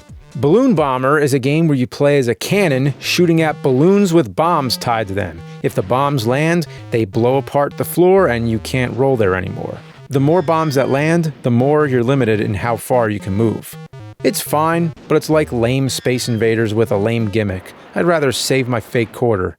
On to another balloon game, Crazy Balloon. Yeah, Crazy Balloon. You guide a crazy balloon through a maze. It's probably the best game I've ever played in my life. I swear to— no, I'm just kidding. This game is boring as fuck. Next. Colony 7, it's Missile Command, but shitty. I can't play this for more than a few minutes. That's it. Next, again. Phoenix is another Space Invaders-like game, but it has weird bird aliens. It kind of feels like Galaga, but it actually predates it by about a year. You play as a weird crawling ship and just shoot everything. The sound is awful. It's constant trilling and sirens all throughout. It gives me a headache. There's a boss fight, which is kind of cool, but the sound just makes me want to shut it the fuck off. Lunar Rescue. It's basically a mix of Lunar Lander and Space Invaders. This one's actually kind of fun. You land on platforms and avoid meteors going down, and then pick up a guy and fly up shooting through Space Invader-y type enemies. It's okay. So then there's Rime Ice, or however it's said. It's a futuristic Pac-Man. Instead of a yellow circle guy in a maze eating circles, you're a future car in a maze eating circles. You can grab power-ups to help get through the maze, and there's even boss fights. Also, every once in a while, you get a cutscene of this guy. I don't know what the fuck kind of drugs these game designers were on. If Rime Ice is a future Pac-Man, then the electric yo-yo is Pac-Man if he were a yo-yo. Taito were the experts at providing the perfect putrid platform for their game developers to piss their shit onto, like finding the right cat litter. I mean, you get the ideal texture, particle size, and natural herbal attractant, just so the cat can come in and say, this is a good place to piss and shit.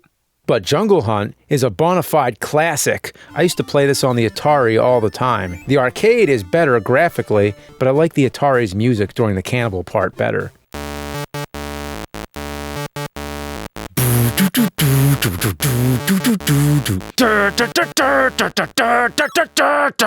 Next we have Zookeeper. You run around bricking in animals and making sure they don't escape. The sounds in this game are hilarious.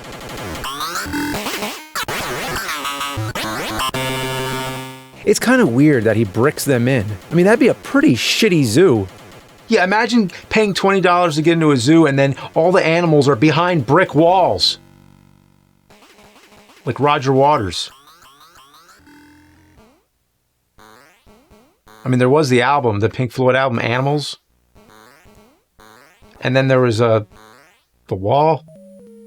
Here's the most metal fucking game so far. Civalian or Civalian? Civalian. You control the Mecha Dragon, a robot motherfucking dragon in space blowing fire on everything. This game seems like it'd be amazing, but you die so easily. I mean, how in the hell do you make a game about a Mecha Dragon suck? That's a letdown. Plump Pop is another game that is kinda like another game, but with a twist. It's Breakout or Arkanoid, but instead of launching a ball at blocks, you're launching your child at flying saucers. It's a game about child endangerment in the name of saving the world from aliens? Imagine if the only way to save the world was to launch your only child into the fucking stratosphere to smash into UFOs! Oh my god, just for a medal of goddamn honor! Frontline. This game is basically the prelude to Akari Warriors, except even worse. I mean, holy shit is it bad. This might be the worst game in the entire collection. So, unlike Akari Warriors, here you play as a guy who's constantly unhinging all of his joints. His legs are all floppy and he can't hit shit with his gun. I'd rather brush my teeth with aardvark shit that's ground up, digested dead ants all stuck in my teeth. Fuck this game. Wild Western is shitty too, but not as shitty as Frontline. But it's damn close. It's hard as fuck to hit anything, and it controls like ass. The best part of the game is the fucked up looking horse in the cutscene between levels, and it looks like it has Homer Simpson's mouth or something. The Fairyland Story is a pretty bizarre game. It's one of those games where you have to clear the screen to move on like in Bubble Bobble, but here you play as a witch who turns enemies into cakes. After a few levels, she rides around on a goofy-ass wingless dragon. Also, in the later levels, there's crosses and shit in the background, and you have to fight the Pope. What in God's name is going on? Don Doko Don is another similar game. You're a gnome in Maryland. Not sure if they meant Maryland or Maryland or the state Maryland. You clear screens with the saddest attack ever. I mean, it's hard as shit to hit anything because your hammer has zero range. Yeah, I hate this game. Kiki Kai Kai is a weird one. It's almost like a shoot 'em up, but not. It's actually a prequel to the SNES game Pocky and Rocky. You play as a Japanese priestess whose family gets taken away on a boat or something, so you set out to save them. It's insanely hard and has no continues, so I didn't get very far. One thing, what is this snake? What is this snake here? What is this thing coming out of the shrine? What is this shit? Kicks, Super Kicks, and Volfied are all the same game, really. You draw lines and try to clear away parts of the level while avoiding enemies and stuff that fly around the screen. Shack and Pop is a game that has all the enemies from Bubble Bobble. I think it's kind of like a prequel or something. You play as some kind of thing named Mr. Chakin, and your hearts get stolen. So you navigate a maze to find and release them. The game plays like garbage. You drop bombs to attack, but they kind of just do whatever they fucking feel like. Sometimes the bomb goes in front of me, and sometimes behind me. But either way, I always end up dead. Yeah, I beat one level of this piss puddle and would rather punch myself in the nutsack than play another. I've talked about Bubble Bobble before, and you all know the gist of it, but here's the sequel, Rainbow Islands. I'd never guessed that this was a sequel to Bubble Bobble, but it says right there on the title screen, the story of Bubble Bobble 2. Well then what about Bubble Bobble 2 on Nintendo? Oh, we'll get into that some other time. You play as a chubby kid in a lederhosen with the magical ability to throw rainbows. What's kind of cool is you could even use them to walk up to higher platforms. I mean, it's a pretty competent platformer game, but it scrolls upwards instead of sideways. So even though it feels very different than Bubble Bobble, I gotta say, it's pretty fun.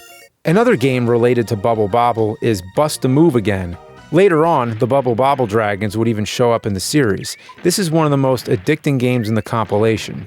Each level's background moves forward in time. You have the Big Bang or something, a caveman, and Jesus Christ, what the fuck is that thing? Oh, fuck this game. I never want to see it again. Taito did some puzzle games well, and others not so well. Plotting is garbage fire. You throw blocks at other blocks. It has weird music and bland as hell graphics. And that's it. 2-Bit and Cleopatra Fortune, on the other hand, are pretty cool Tetris-like games and are really easy to sink some time into, especially 2-Bit. You know, this is a good game. I should play it some more, but I got too many shitty games to get to. Poochie Carrot is a weird one. Who would have thought with a name like that? It's like Breakout, but this time you have to knock down jewels. If you miss, the jewels get lower. I died right away, then got super lucky and fucked up the computer player. But those characters in the background are so annoying. They jump around and yell and do a bunch of weird anime shit. It's super distracting and makes the action hard to follow. But even weirder is Camel Try. Why is it called Camel Try? Well, because there's a camel in the logo. Why is there a camel in the logo? I have no idea, because there's 0 camels anywhere in the game. It's all about navigating a marble through a rotating maze. Maybe it's meant for camels to try? Oh, can camel try? Can camel try? Camel try? Taito also made some pretty decent shooting games like Battle Shark. In the arcade, the machine actually had you looking through a periscope and firing at things. But on the TV, it's very plain. You shoot torpedoes at other subs. I mean, it's okay. Let's get to work, Battle Shark. Space Gun is an alien-inspired shooter. It's really bloody too. Alien chunks splatter on the screen, and they explode in spectacular fashion. There's people you can save, but I accidentally shoot them. They run at you while you're in the middle of a firefight, so it's their own damn fault. Fucking idiots. There's a game here called Operation Wolf, where every time you fire the gun, the screen flashes in a way that's so horrible, it could possibly cause seizures. I'm not joking around, and for that reason, I'm not going to show it. So this makes it a rare instance where the game is actually so bad that I can't show it for safety and health reasons. Luckily, the sequel, Operation Thunderbolt, gets rid of the flashing and is a lot more fun.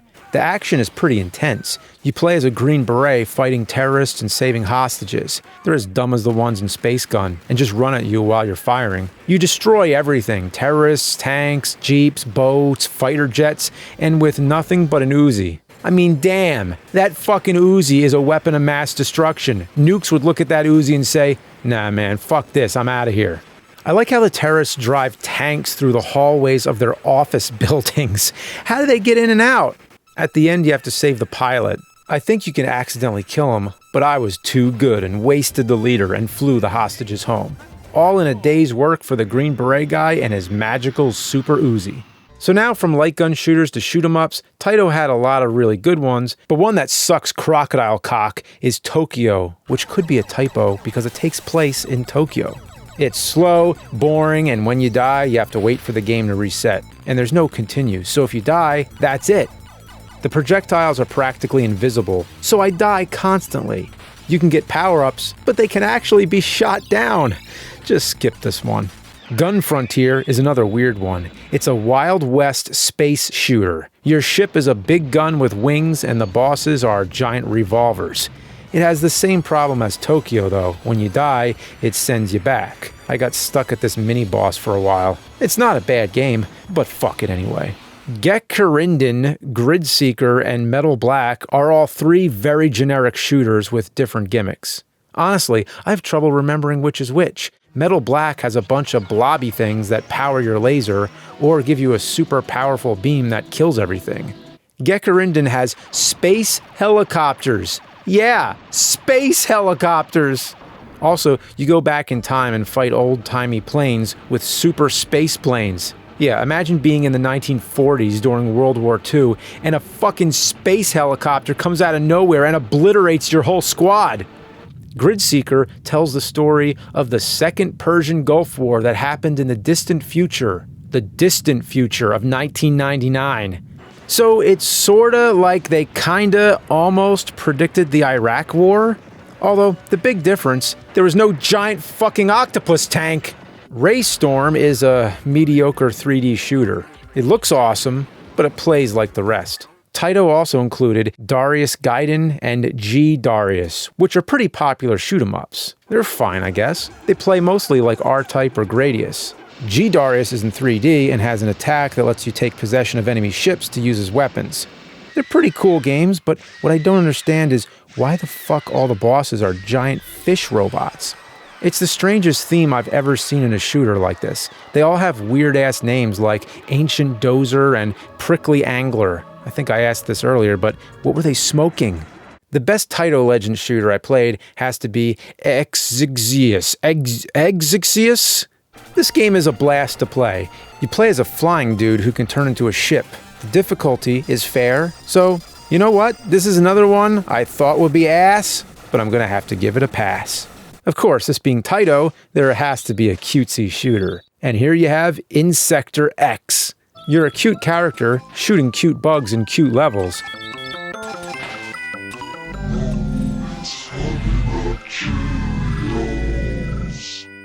That being said, this game is not easy. It's one of the hardest shooters of the whole collection. I died over and over again, and eventually had to just move on because I have so many other games to get to. So it may look cute, but it's a fucking asshole in disguise.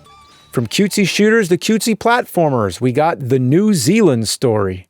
This is another one on the I don't know pile. Why is it the New Zealand story? Is this how New Zealand was discovered? When a walrus kidnapped a bunch of kiwi birds, one of which was smoking a cigarette? Please, if you're watching this in New Zealand, what is it that I don't know? Am I missing something here? Do kiwis shoot bows and arrows and fly around on geese? Do they fight giant frozen whales? And when they die, do they go to heaven like in this game? Please, let me know. Next is Liquid Kids. Liquid Kids?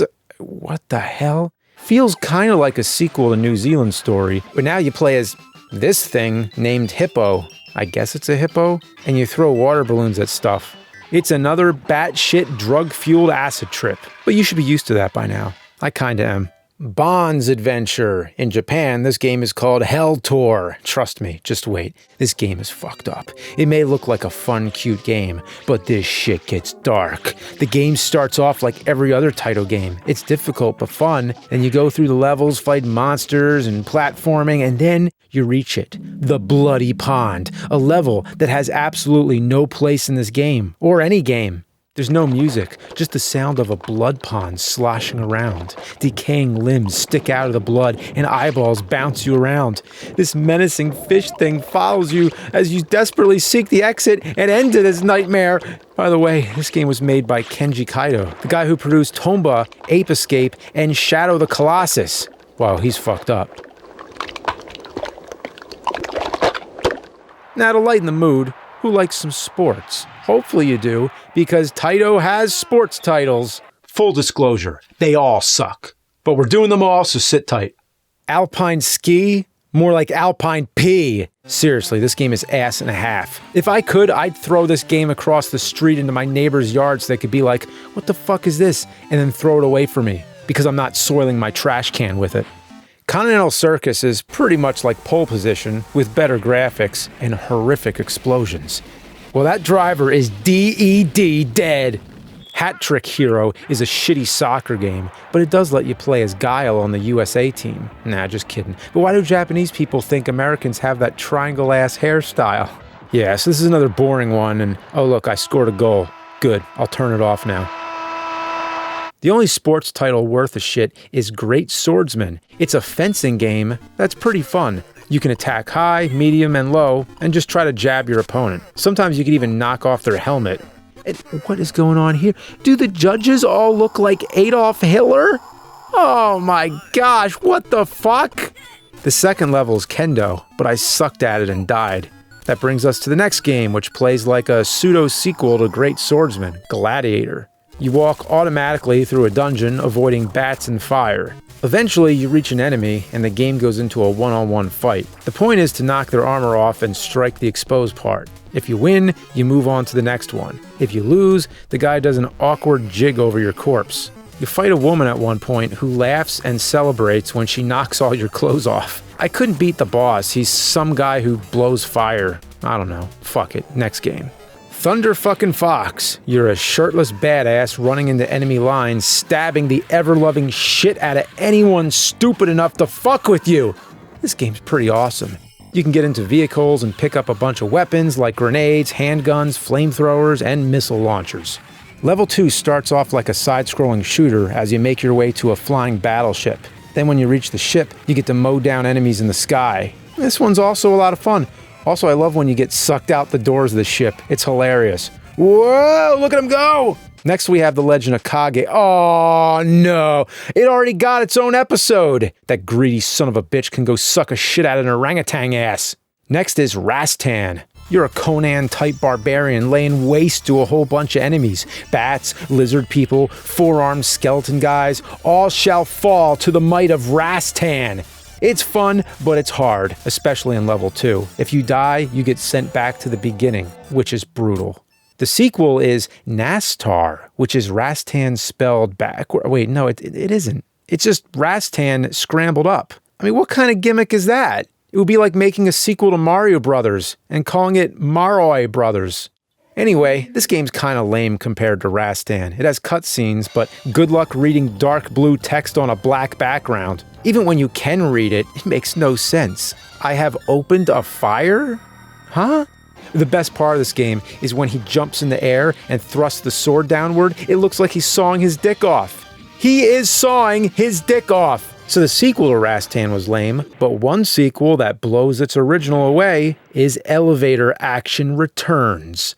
The original Elevator Action is a decent old-school arcade game. You play as a secret agent moving through a building, collecting intel, moving down elevators, and fighting off enemies. You make it to your car and then speed off. Elevator Action Returns takes that concept and ramps it to 11. This game is awesome, with expansive levels that sprawl and change as you move through them, and tons of enemies to fight and different weapons to collect. You also get to play as 3 different characters, Cart Bradfield, Eddie Burritt, and Jad the Taff? Jad the Taff? I mean, what does that mean? He's the Taff? So of course I become the Taff and blast everyone to hell. I love this airport level where you just crash a helicopter and come out shooting. Talk about making an entrance. Also, this transition between the exterior and interior of the plane is really neat. This game is mindless, but I love it and I play the shit out of it.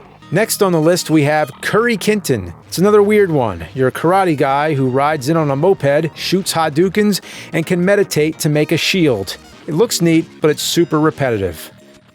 Well, we're getting down to the wire now. Only a few games left, but don't worry, I saved the most Taito games for last. Taito's beat-em-ups are insane. Fuck games like Streets of Rage and Final Fight. They're not quirky and fucked up enough for a guy like me anymore. Taito has shown me the way. First, the Ninja Kids. Imagine the TMNT arcade game, but replace the Ninja Turtles with Sesame Street puppets who cut people in half and fight motherfucking Satan, and you have the Ninja Kids. Oh, wait, I'm sorry. The Satan. It has some interesting shit. I especially like the boss fight against the werewolf. The moon acts as the enemy's life bar, which is a neat touch. Dungeon Magic is pretty neat too. It's a fantasy-themed beat-em-up with branching paths and a ton of items and weapons to collect. It's at an isometric view, which gets kind of annoying when you're trying to hit enemies at an angle. Arabian Magic kind of reminds me of Golden Axe, if all the characters just shit their pants and were walking around with anus gravy caked in their cracks. You can unleash a genie to attack enemies, and even get new ones from bosses you beat.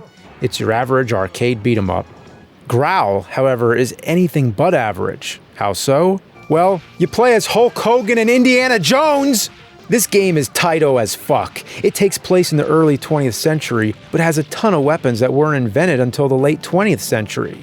The mission is to save animals from an army of evil shitbag poachers. What's actually cool is that there aren't many level breaks. Other than a lava cave you go into, all the levels are part of a long-ass background that scrolls. Every time you put a coin in the game, it goes, "Hey, come on!" "Hey, come on! Hey, come on! Hey, come on!" I enter coins just to hear this. It sounds great.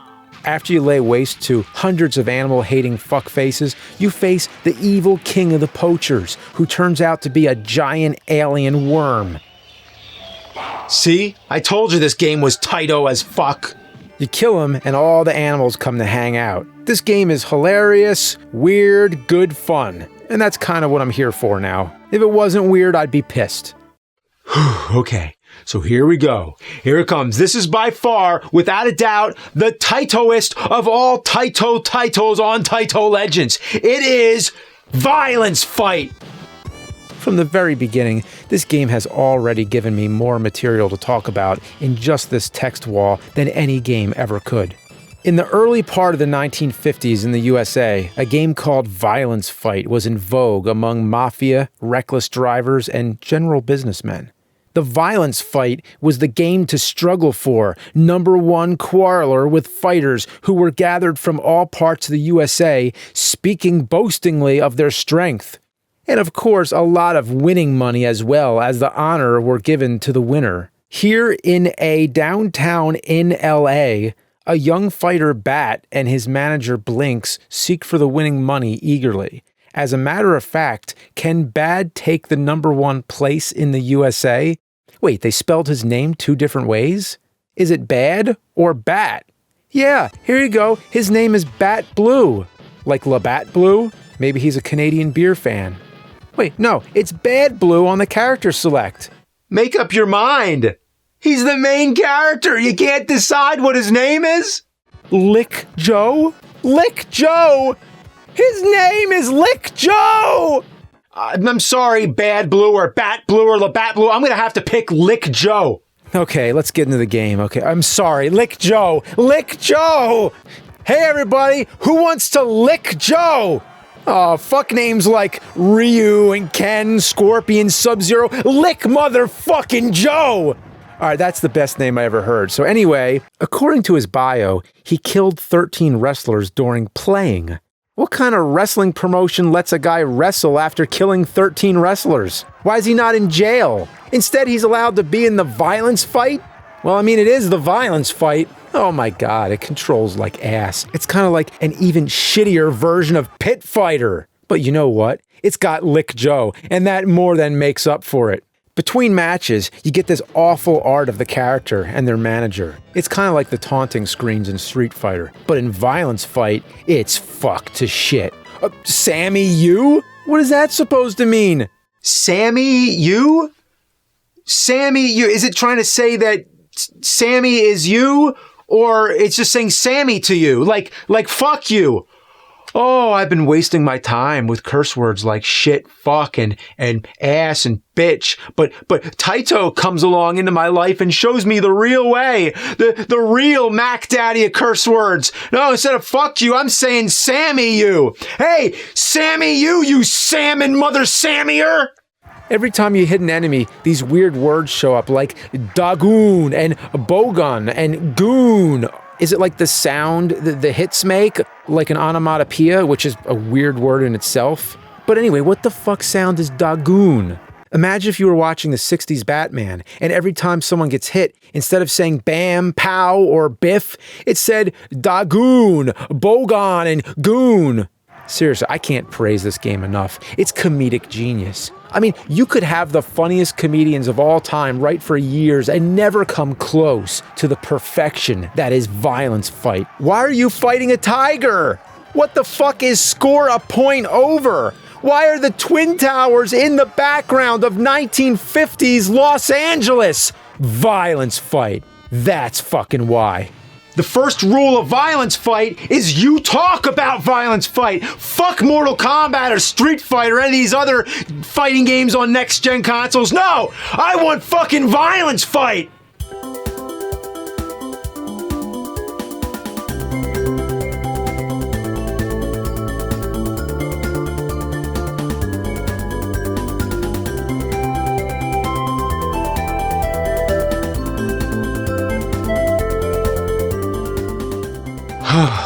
Well, that's Taito Legends. There was some good, some bad, some ugly, and then there was Violence Fight.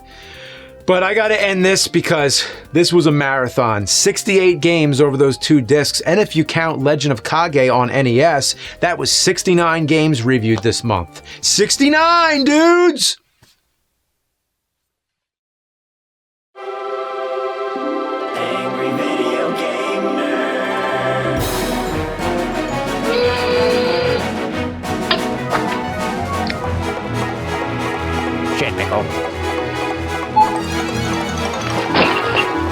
Shit, pickle. Where did you learn to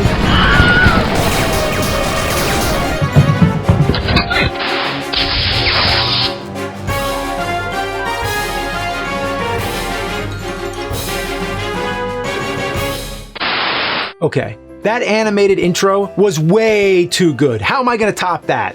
Well, anyway, I want to take you back to the holiday shopping season of December '92. Kids were hyped for awesome new toys, and I guess the movie toys on VHS too. But I was more into demonic toys, which was released the same year. Anyway, my Christmas list included a Batman Returns playset, probably some Ninja Turtles figures, and of course, Super Nintendo games. But sadly, many kids didn't get a Super Nintendo from Santa, and instead got this lump of coal shat into their stockings. Bartman meets Radioactive Man. Now you may remember, I already talked about the first two Simpsons NES games. Boy, that was 13 years ago. Damn. But these were so bad, they literally made me eat my own shorts.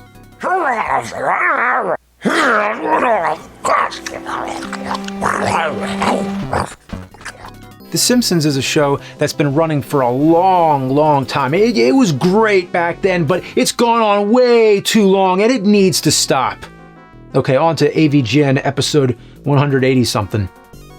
Well, The Simpsons is obviously a huge franchise, and if you take a look at all the other huge franchises that made it to the NES, you'll see that one certain company held the monopoly. Spider-Man, LJN, Friday the 13th, LJN, X-Men, LJN, Jaws, LJN, Back to the Future, LJN, Karate Kid, LJN, Roger Rabbit, LJN, Simpsons, Acclaim.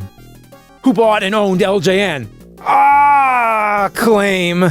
Why couldn't it be Konami? Konami made some awesome Ninja Turtles games and had the rights to make the Simpsons arcade game, which was probably one of the most popular beat-em-ups ever made. What deal with the devil did Acclaim make to get the rights to make Simpsons Nintendo games? Even on the 16-bit consoles, we never got a port of the Simpsons arcade. And for what reason? They put it on DOS and Commodore 64. Seriously, the only way to play Simpsons arcade at home back in the day was on DOS and Commodore 64? I can't even imagine trying to play it that way. I never got the whole fascination with Bartman. I mean, in the 90s, there was Bartman merchandise out the ass. I mean, Bartman was everywhere, except for the actual show. When this game came out, the only time Bartman ever appeared on the show was in the episode 3 Men in a Comic Book from Season 2. There was a Bartman comic book, but that didn't really start till '93, the year after this game came out. They must have been really reaching for ideas to vomit out another Simpsons game. The plot starts with Bart in his treehouse reading a comic when Fallout Boy, the sidekick of Radioactive Man, not the emo band, comes in and tells Bart that Radioactive Man is trapped in the limbo dimension and needs Bart's help to escape. So Bart changes into Bartman and sets out to help Radioactive Man. So this is the third Simpsons NES game, and it seems Bart's learned nothing after fighting space mutants and the world. Because he still controls like shit. Even that jumping sound is intact. So it definitely feels like the third part of a trilogy of paper cuts on your dick hole. So the point of the game is to defeat 3 supervillains and restore Radioactive Man's powers so you can take on Braino the Magnificent. The first enemy you take on is Swamp Hag. You start off in a junkyard fighting dogs, giant bugs, and a weird guy that I think was in the background of an episode one time. There's also tiny rats that are too short to hit. Shit like this is up there with the most asshole-ish offenses in horrible game design. How does making an enemy impossible to hit fair? It's bullshit. Along the way, you collect power-ups, like Laser Eyes, a tornado that makes Bart invincible, exclamation points that give you a 1-up, if you collect 20 of them. There's also, whatever this is, that brings you to the Limbo Zone. It's a bonus level that wastes your time and makes you redo most of the level. Yeah, you can collect 1-ups here, but you get enough of them during the actual game. It's best just to skip them, unless you actually want to play more of this game, which I don't. Whenever you get to these giant mountains of trash, it's a crapshoot. Going up the mountain is easy enough. When you have to go down the other side, you have no idea where you can land, so you just have to jump and hope for the best. Sometimes you can see a screw or a gear shooting up, so you know a platform's there, but lots of the time, you just have to jump and hope you land on something. If you don't land on a tire pile, you fall through the trash and die. I don't get why you can step on tires and TVs, but just go straight through a solid mountain of fucking garbage until you fall to hell. I hate this shit, and when you die, odds are you're starting all over from the beginning. There's checkpoints, but they're far into the level, and these levels go on forever. It's a soul-crushing experience, but eventually you'll see through the bullshit and realize exactly how lazy this game truly is. You just keep encountering the same 4 or 5 things over and over. It's monotonous and honestly, a little insulting. I can't understand who the fuck this was meant for. It can't be Simpsons fans, because other than Bart and a couple other characters, this game has barely anything to do with the show. And it definitely can't be aimed at people who like good video games, because this game sucks nut butter from a jar! Level 2 is another LJN game requirement, the sewer level. I've played a lot of suck-bitch sewer levels in my life, and this one is up there with the worst of them. There aren't many enemies, but there's these weird platform things that shoot at you. For some reason, these snowflakes or sparks or whatever they are don't do shit, unless you're standing on it. I mean, it's just another thing that they threw in just to prey upon first-time players. You know, if this game were a person, it'd be a person I don't like. These platforms take forever, so to save time, I just jump down. But the game decides all of a sudden to kill you. If the screen doesn't catch up with Bart, you just die. And with the crap controls, expect to die a lot. Oh, I mean, these jumps, just look. The next level's a flying one. It's annoying and long, but once you know what to expect, it's easy. These bats are pretty annoying because their bombs are really hard to avoid. Bat shit bombs. I mean, actually, this level is the closest you get to a shred of actual fun. It's a shame. Then you fight Swamp Hag. She throws lumps of shit down at you from a treetop. You freeze it, jump on the frozen shit platforms, and then beat the fuck out of her. Also, I should mention, this boss fight is the exact moment where the game developers just gave up. It honestly messed with my head because it's so insanely easy. Everything else until this point was so frustrating, I wanted to belt sand my anus hole off. This boss fight, though, is so easy, it's almost pointless. And the next levels are easy too. There's the occasional beginner's trap, but by now I've gotten used to it. This level with the conveyor belt was kind of fucked, but once you realize exactly what's fucked about it, you're able to make it to the exit, no problem. It's the most obvious path to take. But the game fucks with your head. You think that there's no way it could actually be that easy, but it is. There's numerous routes to take, and if you go the wrong way, you'll fall into a piss river. I mean, seriously, look at that. It's a glowing yellow river of piss that Bart drowns in. The water levels seem like they're going to be hard because, they're water levels. But no, I got through them without any issues. In this one, everything's dark except for the searchlight, and even this is easy. The boss here is Dr. Julius Crab, not Zoidberg. All you have to do is avoid the small crab, and sure, you can him 3 times, and then it's on to the next level. Now you're in the underground caves of Lava Man. This level is whatever. I got stuck in the beginning here for a while before I realized I have to fall down this pit. Up until now, Bart died from falling in pits, and the game was cheap as shit with its death traps, so I kept passing it. Like I said, this game fucks with your head. Other than that, the level's straightforward. It's actually challenging, and doesn't throw too much bullshit at you. You also get to make use of Bartman's flight powers. They're limited, so whatever you do, don't run out in a place where you get fucked over, like this. The next level is a bullshit maze of doorways that lead you all over the place. This is definitely the worst level in the game. The first thing you run into is a waterfall that kills you instantly. There's absolutely zero indication that it's a hazard until you touch it and just die. The shit part is, they're littered throughout the level, and a lot of the time I forget and get killed again. They just look like part of the background.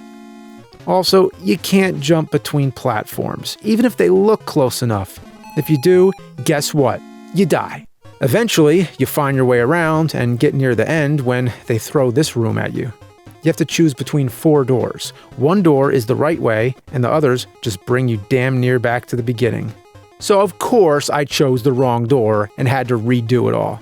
This is extremely close to the end of the game. By now I know all the traps and how to avoid them, but I keep getting fucked by this door puzzle. It's basically the coffin puzzle in Bart vs. the World repackaged and even more annoying. I'm on my last life, and even if I make it through, I'm probably gonna have to do the fucking door puzzle again. I drew a map, and thankfully, that helped out. I made it through, beat Lava Man, who thank God is also easy as shit, and got Radioactive Man's final power back. They talk for like 5 seconds, then go off together to face the final boss. Braino the Magnificent! Oh, I'm on my last life. I really don't want to do this over again.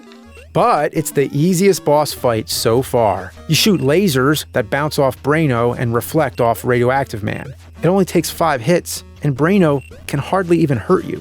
The guy's a giant brain, but it's dumb as shit. Then Radioactive Man awkwardly talks to Bartman again, and that's it. This shitty-ass game is done. And I don't have to play another one for a while. But for how long? For a little bit at least. The NES Simpsons games were such a steaming ass pile, squirted out the diseased dickhole of my arch nemesis LJN in disguise. Acclaim was able to pass off their putrid piss poison as presents, ruining Christmas for lots of kids. Oh, that makes me so angry. I'm gonna have a cow, man!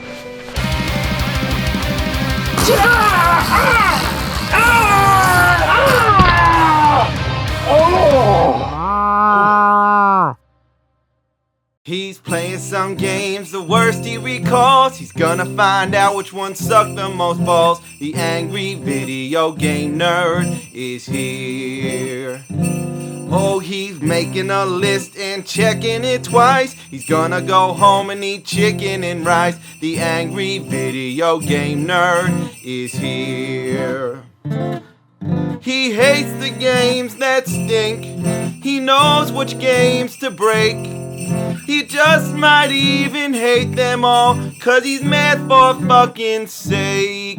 You better watch out, don't give these games a try. You better not play them, he's telling you why. The angry video game nerd is here.